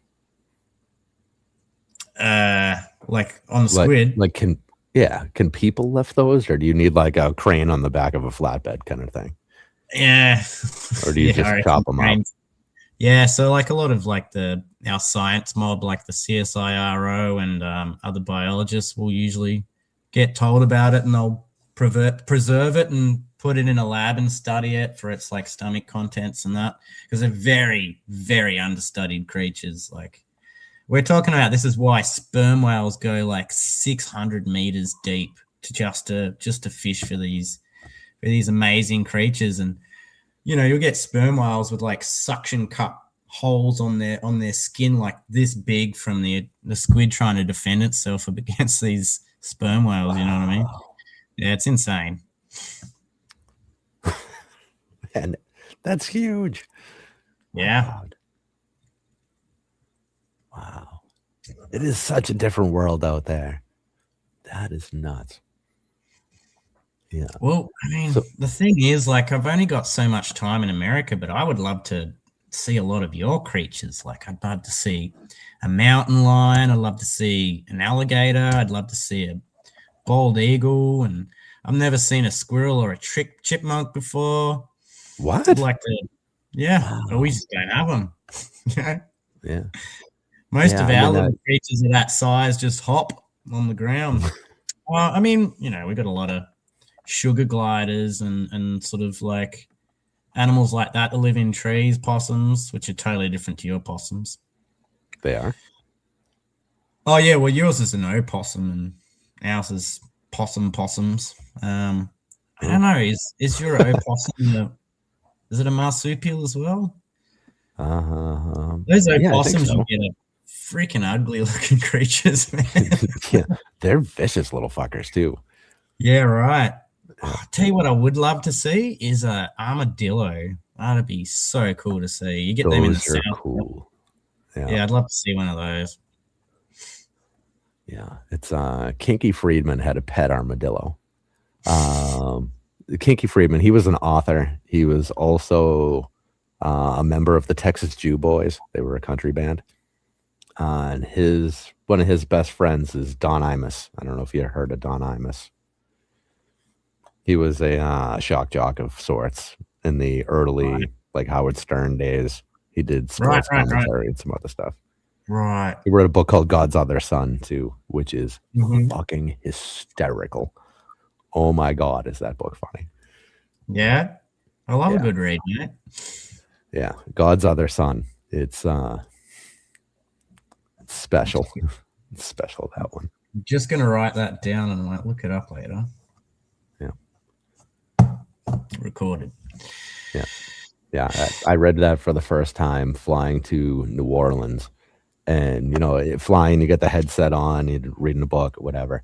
And, like, I snarfed laughing, where you just kind of like, you know, you get like the full inhale of snot and you're choking laughing and so on.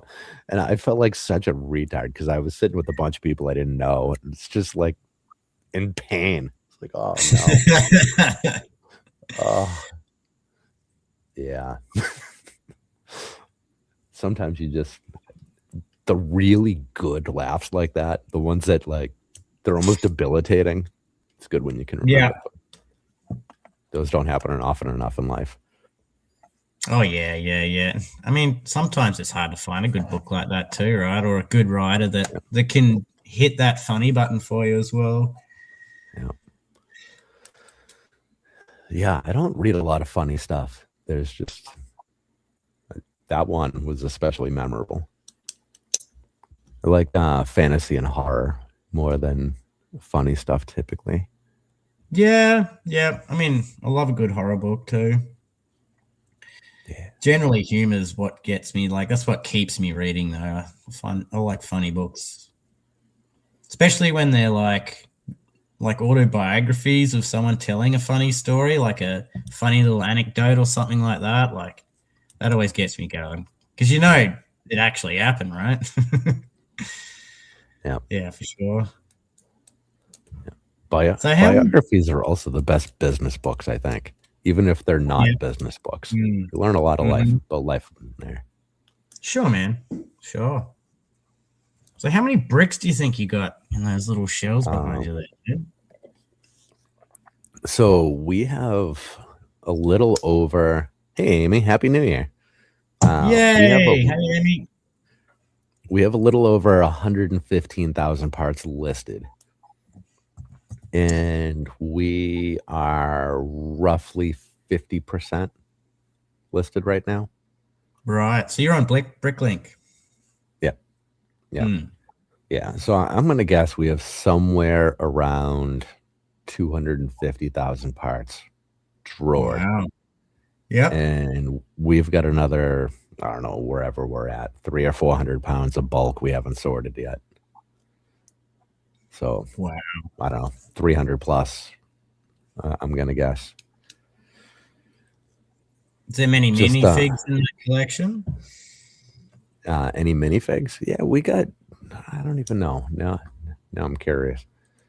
We have some for sale in the store. Not a ton, though. They disappear pretty fast. Yeah. Do you ever come across a lot of the classic space figs? Rarely. So, well, I shouldn't say frequently we come across them. Rarely are they in good enough condition that we're willing to sell. Because, you know, you get the print fades so easily on the torsos there. Yeah. And if the print's not in good enough condition where I would be willing to pay for it, then I won't sell it to somebody. I'll just throw it in the junk cup. In the junk cup? Yeah. Well, so I learned this one from Tyler because I wouldn't ever sell stuff that I thought was like subpar quality.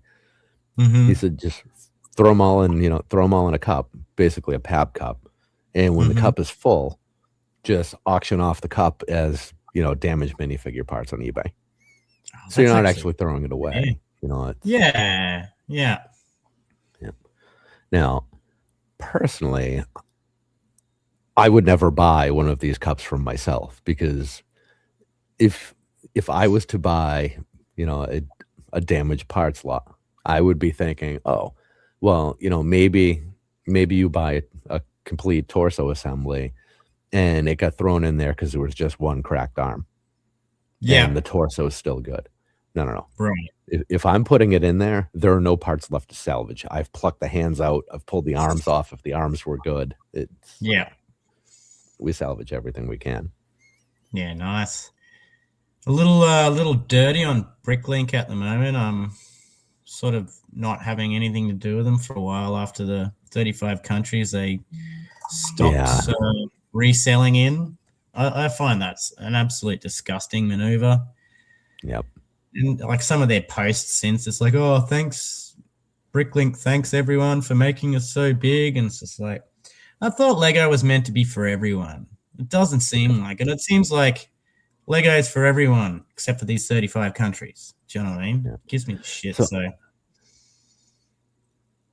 I agree and think basically everybody should be mad purely for the way that they handled it. Now, if they had come out and said, we're shutting down these countries for whatever very specific reason. Here's what we're trying to work out. There's something in the infrastructure that's screwed up. Whatever it is, we're fighting with these governments. I have no idea. At least explain it in some logical way that's grounded in reality, and agree with it or not. We can accept their reasoning. They are a big business, whatever. But don't just give us this bullshit. Oh, this was a difficult decision. And like, difficult how? Did you flip a coin and drop it off the table? I don't know. Well, I mean, originally I think they dropped the bomb on the resellers, and it's like, oh, you've got like 1 or 2 weeks to move your store to Brickworld or wherever. You know what I mean? Like, yeah. And then they went back and said, oh, look, we'll do it early January or something like that. But still, like, it was very rude how they did it. I'm not happy. I love Bricklink designer program sets, but I won't be buying any of those for the foreseeable future until they sort their shit out, honestly. Yeah. I mean, so Amy's got a good point here. Doesn't think Lego wants to be for everyone. They want to be premium and exclusive. Now,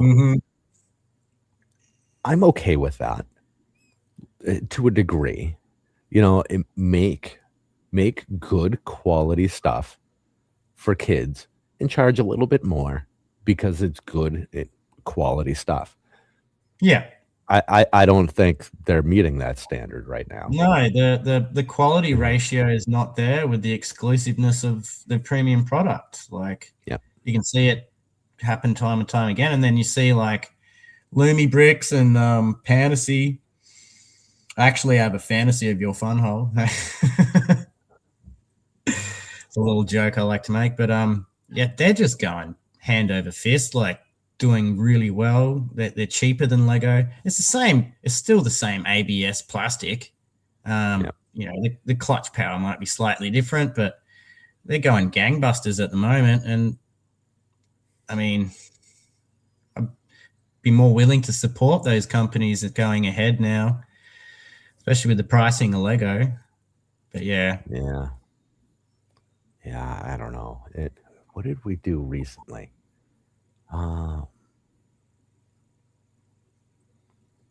There was something I built recently that I had to go dip into my drawers 2 or 3 times because parts were missing.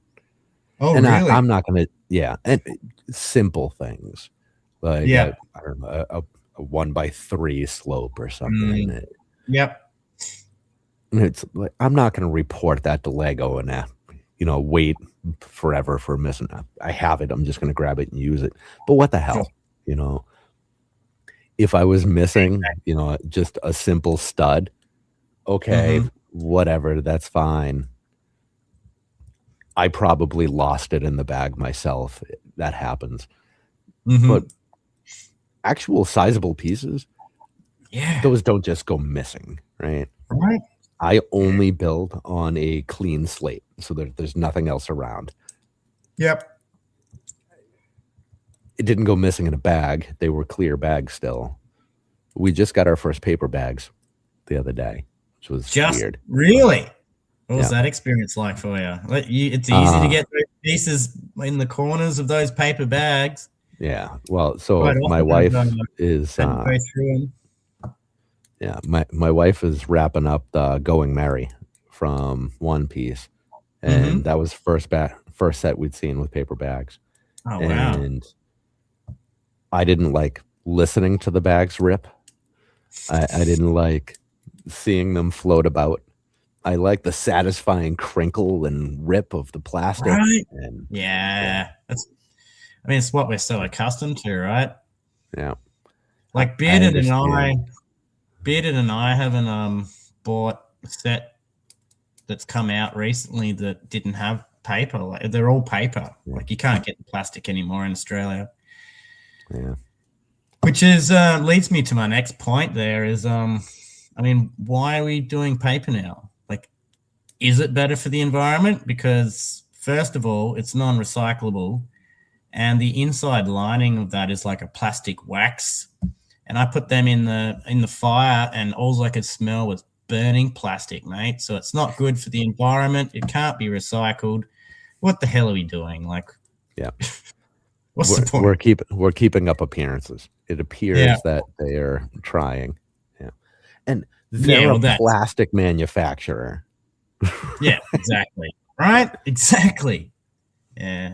Love to know how many barrels of oil they go through every year with their ABS plastics. It'd be very, no one can give me an answer, and I'm sure Lego never will, but it's a question I'll be asking for the foreseeable future. I'd really like to know. Yeah. Yeah, I don't know. This whole green initiative, whatever they're working on, like, I respect the concept, but they're not doing what people think they are trying to do. Exactly. I guess is what it is. Oh, did you see this from Amy? Google gave me an answer. Lego uses kilos of oil per. Wow. That is insane. Wow. Yeah, I'm so glad crazy number. Thanks, Amy, because I've been beating that question down for a while now. No one's given me a straight answer. That's just crazy. 62.5 million. Wow. Oh, so yeah, apparently Bearded got the Game Boy and it's got plastic bags in it. Like, we just haven't seen that here in Australia much at all, man. So I just got to throw this out there. Between Amy and Coop, there is not one single answer that you could ever need that they can't find for you. Yeah, it's good. And Amy's like the ACOB like legend. Like, I think she's gone through a lot of the old videos and she knows all the lore and stuff too. Like, I'm really looking forward to meeting Amy. But yeah, and Coop, man, what a dude. I can't wait to meet Cooper. I don't know. He just seems like a really interesting guy. I bet you've got some interesting stories to tell about Alaska life, and I always look forward to his little leaks. Unfortunately, his account just got stuffed up in the last couple of weeks. I don't think it was even his direct fault. Like, someone else had leaked it already. So yeah, I take my hat off to anyone that does the leaking. Like, it's a whole different world. But I'm always thankful when I wake up in the morning and go, oh, that's the picture of the new set, and it actually looks pretty good. Or, like, oh, it's a miracle. Yeah. Yeah. Yeah. Actually, I don't think I ever got an answer in ACOB. I don't know if anybody even had an answer to give me anyway. Falcon Bricks has been strangely quiet for months now. Yeah. Yeah, last Instagram or website post was October, I believe. This year. And shortly after that, he posted on X, Twitter, whatever. But that's been basically it. It's been silence over there. Maybe Lego put the hard word on him and gave him like some cease and desist kind of situation. I guess. Or maybe I'm just brainstorming here, but maybe like he's done his bit and he just wants to give that information to up and coming leakers that he trusts to, just passing on the information, perhaps. I don't know, but yeah, man, take my hat off to Falcon Fan for doing a lot of leaks when I first got into Lego. It was always exciting to see his posts. Yeah. The Falcon's Nest. Yeah. That's the one. Yeah. Yeah. Because, Sean's going to put her name on absolutely everything. It's one of his great qualities, doesn't he? Like he always creates his own sort of language within the ACOB community. Yeah. And he's so fast. Yeah, he's quick. He's onto it. I like it. Yeah, for sure. Sometimes you gotta wonder if he just sits there with a notepad, just writing things down, preparing ahead of time. But I don't think he operates like that. You can tell Sean does a lot of prep work, and it shows in his shows. Like even though it feels a bit free form and they go off in tangents, like you can tell that guy he's been prepping for it. He's organized. He's got his shit together. It's really good. He makes a good show. And I mean, the community within, like, I can't wait to meet all the people in the chat, like all the Girth gang. Like, part of a big reason why I'm coming to Brickworld is all the friends I've made along the way. You know what I mean? Yeah. How long are you in for? I'm going to be 2.5 weeks, and I'm pretty much flying straight into Schauenberg, 10 days there, and then the rest of the week and a half, I'm just going to explore Chicago. I'd rather do one place really well than go to 10 places and barely see any of it. Yep. But I kind of want to get out in the nature in America too. Like, I mean, I wouldn't mind going to Louisiana. That's a long ride. Yeah, I know. I won't be doing it this year. It's a flight, but yeah. I'd love to get drunk at a bar and chat to a few people, and next thing I know, I'm driving ATVs, shooting guns or something crazy like that. It'd be a cool experience, but even just to get out into some of your national parks, I know they're spread out all over the place, but I want to see some natural beauty as well as the big city. Yeah. But I'll only just have time for Chicago, so hopefully check out a couple of live gigs. Chicago is the birthplace of house music. Not that I'm the hugest house fan, but I got to pay my respects there. So house actually became house because they played it in a club called the Warehouse in the late 70s after disco died. Wow. I don't know if you know much about the disco, but this shock jock, sort of radio jockey, was all about rock and roll, and he had a high disdain for disco. And it was like a baseball game, and he sort of made this sort of feat of getting a couple of crates of disco records and setting them alight in the middle of the halftime show. Created an absolute riot. Everybody brought their records, chucked it on the pile, and there was this huge bonfire. It's known as the night that disco died. It's actually more famous than the actual game of baseball they played that day. But that gave birth to house music, and that's how house music got popular. So, yeah. And then Detroit. Detroit's the birthplace of techno music as well. So you got a lot of cool historic things about the dance music scene in America. I mean, I like to go visit some famous rock and roll graves and stuff like that, pay my respects, but I just want to see as many live gigs as I can while I'm in Chicago as well. So go watch some rock and roll, go watch some bit of everything. Like I'm into all types of music, so that'll be one thing I'll be chasing when I'm in Chicago. Because after the original House of Blues is in Chicago, I think, right? Hey, the original House of Blues, isn't that in Chicago? I don't know. I thought blues was more of a southern thing, but yeah, I mean, pretty sure James Brown lived in Chicago for a long time. Like that whole area, like Motown's super popular, blues and jazz was super popular. So yeah, maybe I'll do a bit of research and check out some of these older venues that have a really cool history and stuff. I just love music, and I'll be probably in Chicago alone for like 8-9 days after Brickworld. So unless someone from Brickworld wants to invite me back to their house for a couple of days, I'll be spending it in Chicago exploring.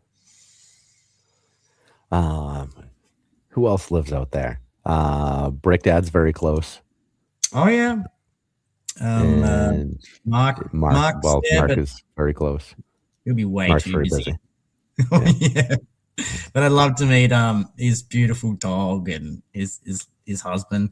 It'd be great to meet them. I think Stud City's like in the neighboring state that's not actually too far from Chicago. He's in Indiana, I believe. Indiana, and so's like Tyler Life Bricks. Yep. I think Amy might be. Yep. Yeah. Blues started in Chicago too. There you go. The House of Blues, but I don't know if it's the first, right? Yeah, so, I mean, if anyone wants to put me up for a night or two in that general region, I'll be pretty open, but I can't have to book a lot of accommodation beforehand just so I can get to America. America wants to know every place I'm going to, basically, which is ridiculous. It doesn't leave much room for spontaneity. Well, you only have to have it booked. You can cancel, right? Sure. Yeah, that's true. Huh. The hotel. Well, there you go. Amy was in the warehouse in the 80s as a kid. So that's crazy. That's where house music started. And then that all got imported to UK, and basically the UK constructed the rave scene. So, and everything's come down from that. So like the UK started it, Australia was quite soon afterwards. So we were sort of kicking off our bush doofing scene in about 1990, 92. Lots of history there. So yeah, there's a lot of places for you to check out music out here.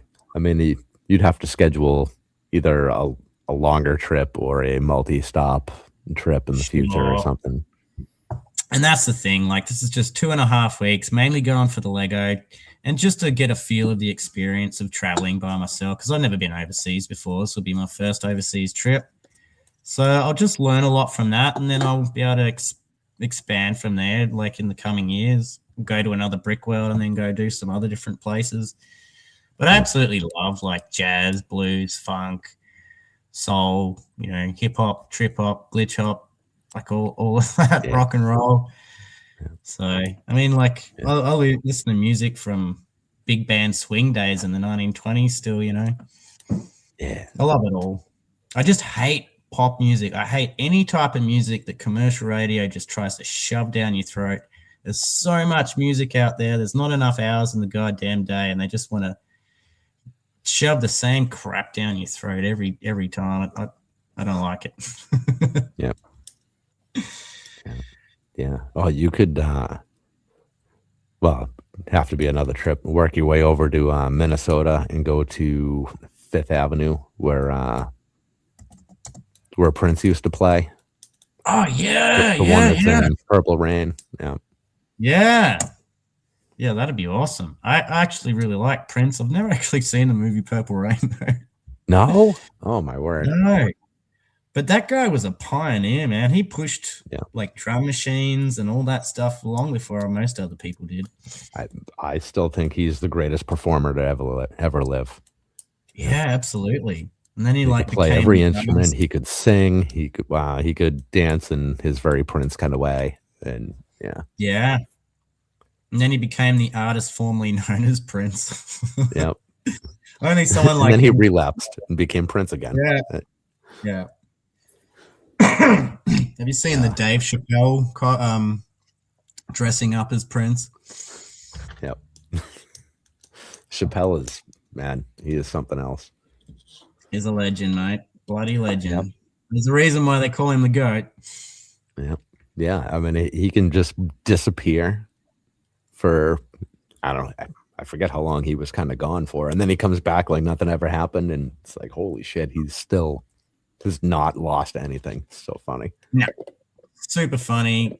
And just like his morals and ethical values on certain things too, like how he just wasn't a pushover for these big companies that just wanted to offer him so much money. He turned them all down, went on a big African trip and came back and said, yo, a lot of respect for that. Freedom of speech too, like he's been a big advocate for that.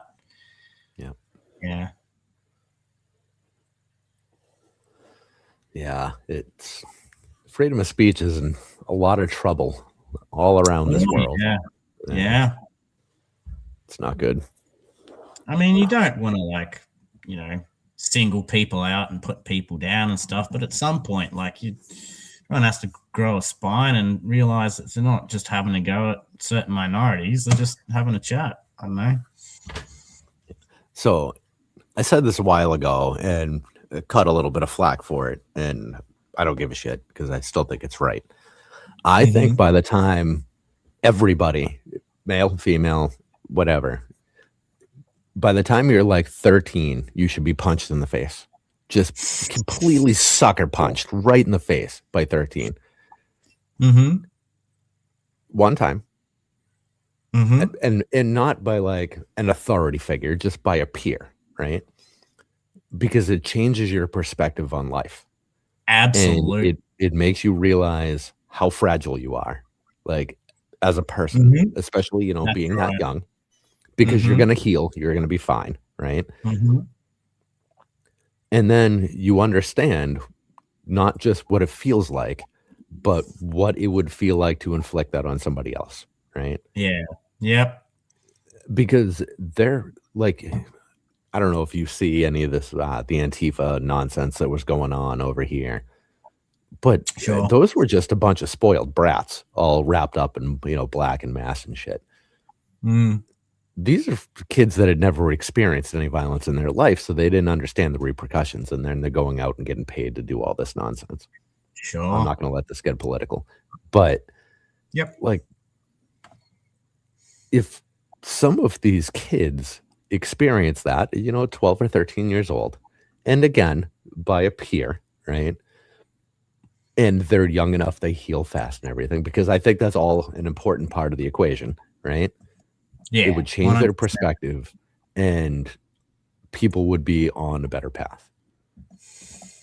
Now, for children that are well parented, I don't think that matters quite as much. But but the thing is, we're in a international communication world where anyone can say anything online, and people need to start realizing they should be taking responsibility. They need to take responsibility of what they said and their actions. Like, it's absolutely crazy. Like, people can just say whatever they want, and because they've never been bopped on the head or whatever for it, like, they just think they can keep getting away with it and putting people down, and it's a bit shit.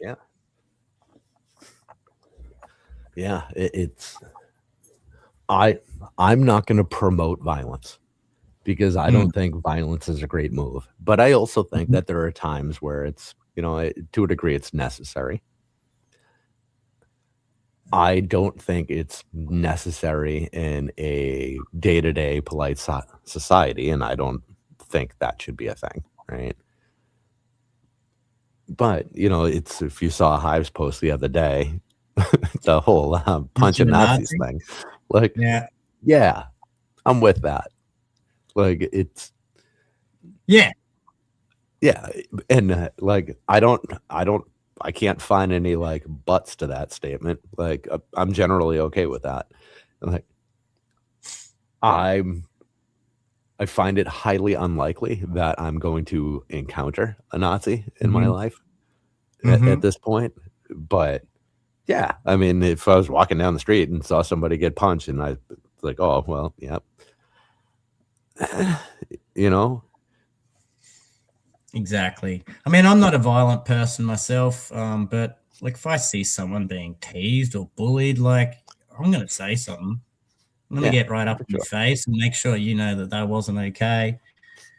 Especially like when someone doesn't deserve it. It's absolute crap. I mean, we're all just Homo sapiens on this tipsy-turvy rock, and we all need to make a bloody effort to get along. That's what I reckon. Yeah. Yeah, it shouldn't be hard to just follow like the one rule in life, which is, don't be a dick. Right? Yeah. Like, if you could just follow that one rule, everything's easy. Yeah, we use a different word here for that. Bit it'll tell you, but yeah. Oh yeah, that's my ethos too. Just don't be a dick. Yeah. Like, you don't even have to be nice to people. Like, if you don't want any part of anybody, you're just like a grumpy kind of guy, you can just kind of do your own thing and leave other people alone. Mm-hmm. And that's simple, because your average person can just, live their life without having feedback from unnecessary people anyway. And that's one thing I love about this Lego community, mate. Everyone makes an effort to get along. It's a beautiful crowd. Everyone's supportive. Like, yeah, it's a great scene to be in, this Lego community. And I get out there and watch people's build videos and all that. I try to support people as much as I can. And because I know the internet can be quite a nasty place. Like, when I was bullied in school as a kid, come 3 or 4 o'clock, we go home and it's all over. That's when the bullying starts for like these kids at school now. Like, they get teased at school and then they go home and it's online all the time as well. So anyway, like, there's a lot of negative in the internet world today. So I just try and spread as much positivity as I can. It's the best way. Doing my thing. Yeah. Yeah. So now you can get your show rolling and spread some extra positivity out there. You put it out in the world, man. It's going to happen. It's going to be awesome. If you want it to happen and want it to be awesome. Yeah. So like a lot of, so I've only just started my YouTube channel and I'm still trying to work around how to do thumbnails for YouTube. It's very overwhelming for me at this point, but once I start figuring that out and like all the promotional stuff, I'll start having some guests on the channel, and I'm really looking forward to that. So if anyone's like, uses Lego as a therapy to get over certain things, or you got something in your life that Lego's helped you out with, like, please contact me. Like, I'd love to have you on. Let's have a chat. And just, I mean, not just that too, but like anyone that's interesting, that's in the community, that wants to be on, has got something interesting to say, I'm definitely happy to have you on the show.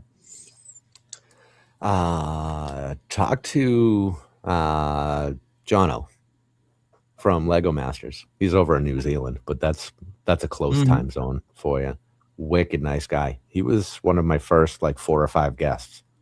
Okay. And, I'm willing to bet he'd hop on with you, and he's great. His partner on that show, I believe, currently does Lego therapy like professionally, if I remember right. Oh wow, really? So Jono from New Zealand, and what was his? His YouTube channel is shit. What the hell is it?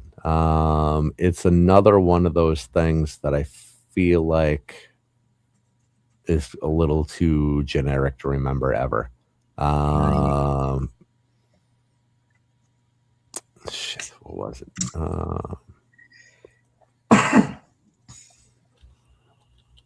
Let's see.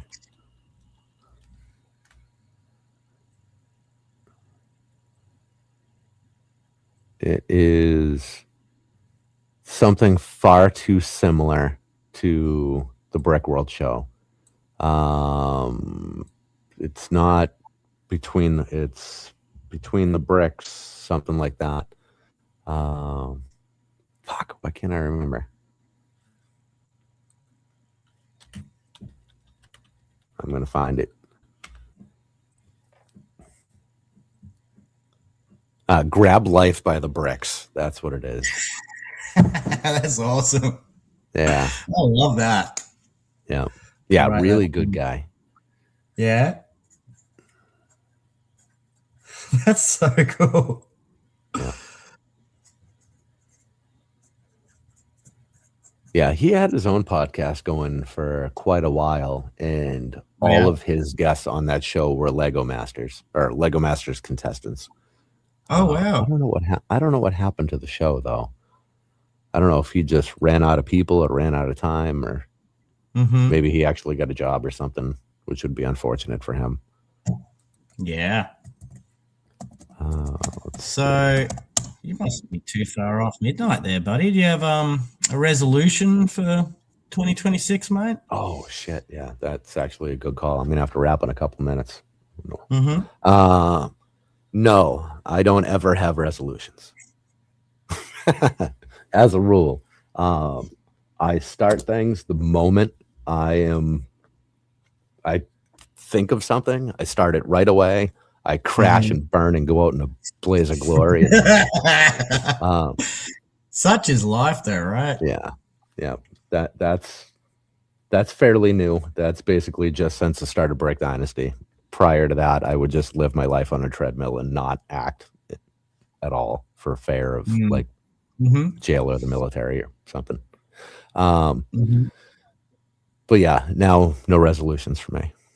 Can't do it. What about you? I've confronted a few more fears of myself this year. Like, I've never been overseas. I have a fear of logistics of traveling. I'm not afraid of airplanes. I'm just afraid of like traveling to 3 or 4 different countries and losing me way or jumping on the wrong flight. I got a fear of social media and how to use technology, so I've got to wrap my head around the promotion side of this kind of thing. So they're things I'll be working on this year. And yeah, maybe just bringing that extra bit of positive energy that I'm already bringing. So yeah, turn it up to 11 like Spinal Tap. Yep, that's it. Bring the positivity louder. Yeah. If there's any way I can help with that at any point in time, you know how to find me. Always happy to help however I can. Oh, thank you so much, Ken. I feel absolutely blessed to be on your show, mate. It's been a great experience. You're an absolutely lovely guy, and you seem very honest, and I really like people like that. So you're coming to Brickworld, right? Oh yeah, yep. We'll be there Monday to Sunday. So far. Hell yeah. That's great. I'm going to see if maybe we could push it Monday to Monday, but we'll see what happens. You're going to try and fit a live stream, bring some equipment down and do a Dynasty stream there? Or? I think so. We didn't last year. Were we on? Yeah, we were on with Cool Hunt at one point. I'll have everything with me. We'll see where it goes. Yeah. I did not get a vendor table at Brickworld. Mark had me send him an email about a table and possibly sponsoring the event, and he never answered. So I'm going to try him again. I think it's because I sent it from my domain, which tends to get caught in spam filters. So I'll try him again from a different spot. But yeah, we're going to see if we can get Brick Dynasty to be a sponsor of Brickworld and what that would entail. But we'll see. Yeah, well, I honestly can't wait to go to Brickworld. Like, I am who I am. What you see is what you get. So if you like me, say hi. Don't ever change that. I just want to make as many new friends and solidify as many relationships as I've made over the last 2 years, and go and actually have a dinner or a lunch with these amazing people in the chat rooms, Yeah. So yeah, I suppose it'll be a little bit of networking, right? Oh yeah, it's going to be awesome. You are going to be so glad you took the trip, and you are going to sleep for 26 hours on the way home. Yeah, man. All right, man. I got to wrap. Happy New Year to you. Happy New Year, everyone in chat. You guys are the best. It has been a phenomenal year, and I cannot thank you all enough. This is the 31st. Next week, Jim, Wolf of Bricks, will be on, and we are going to spend 2 hours talking shit about Lego investors, pretty much. Yeah. Since Jim and I are both Lego investors, that it should be a lot of fun. Yeah. Tell him the bed bricker says hi. All right. All right. Thank you again for hanging out. This has been a blast. It's been great getting to know you. You too, mate. Looking forward to meeting you in June, mate. Yeah, absolutely. All right. Good night, everyone. Happy New Year.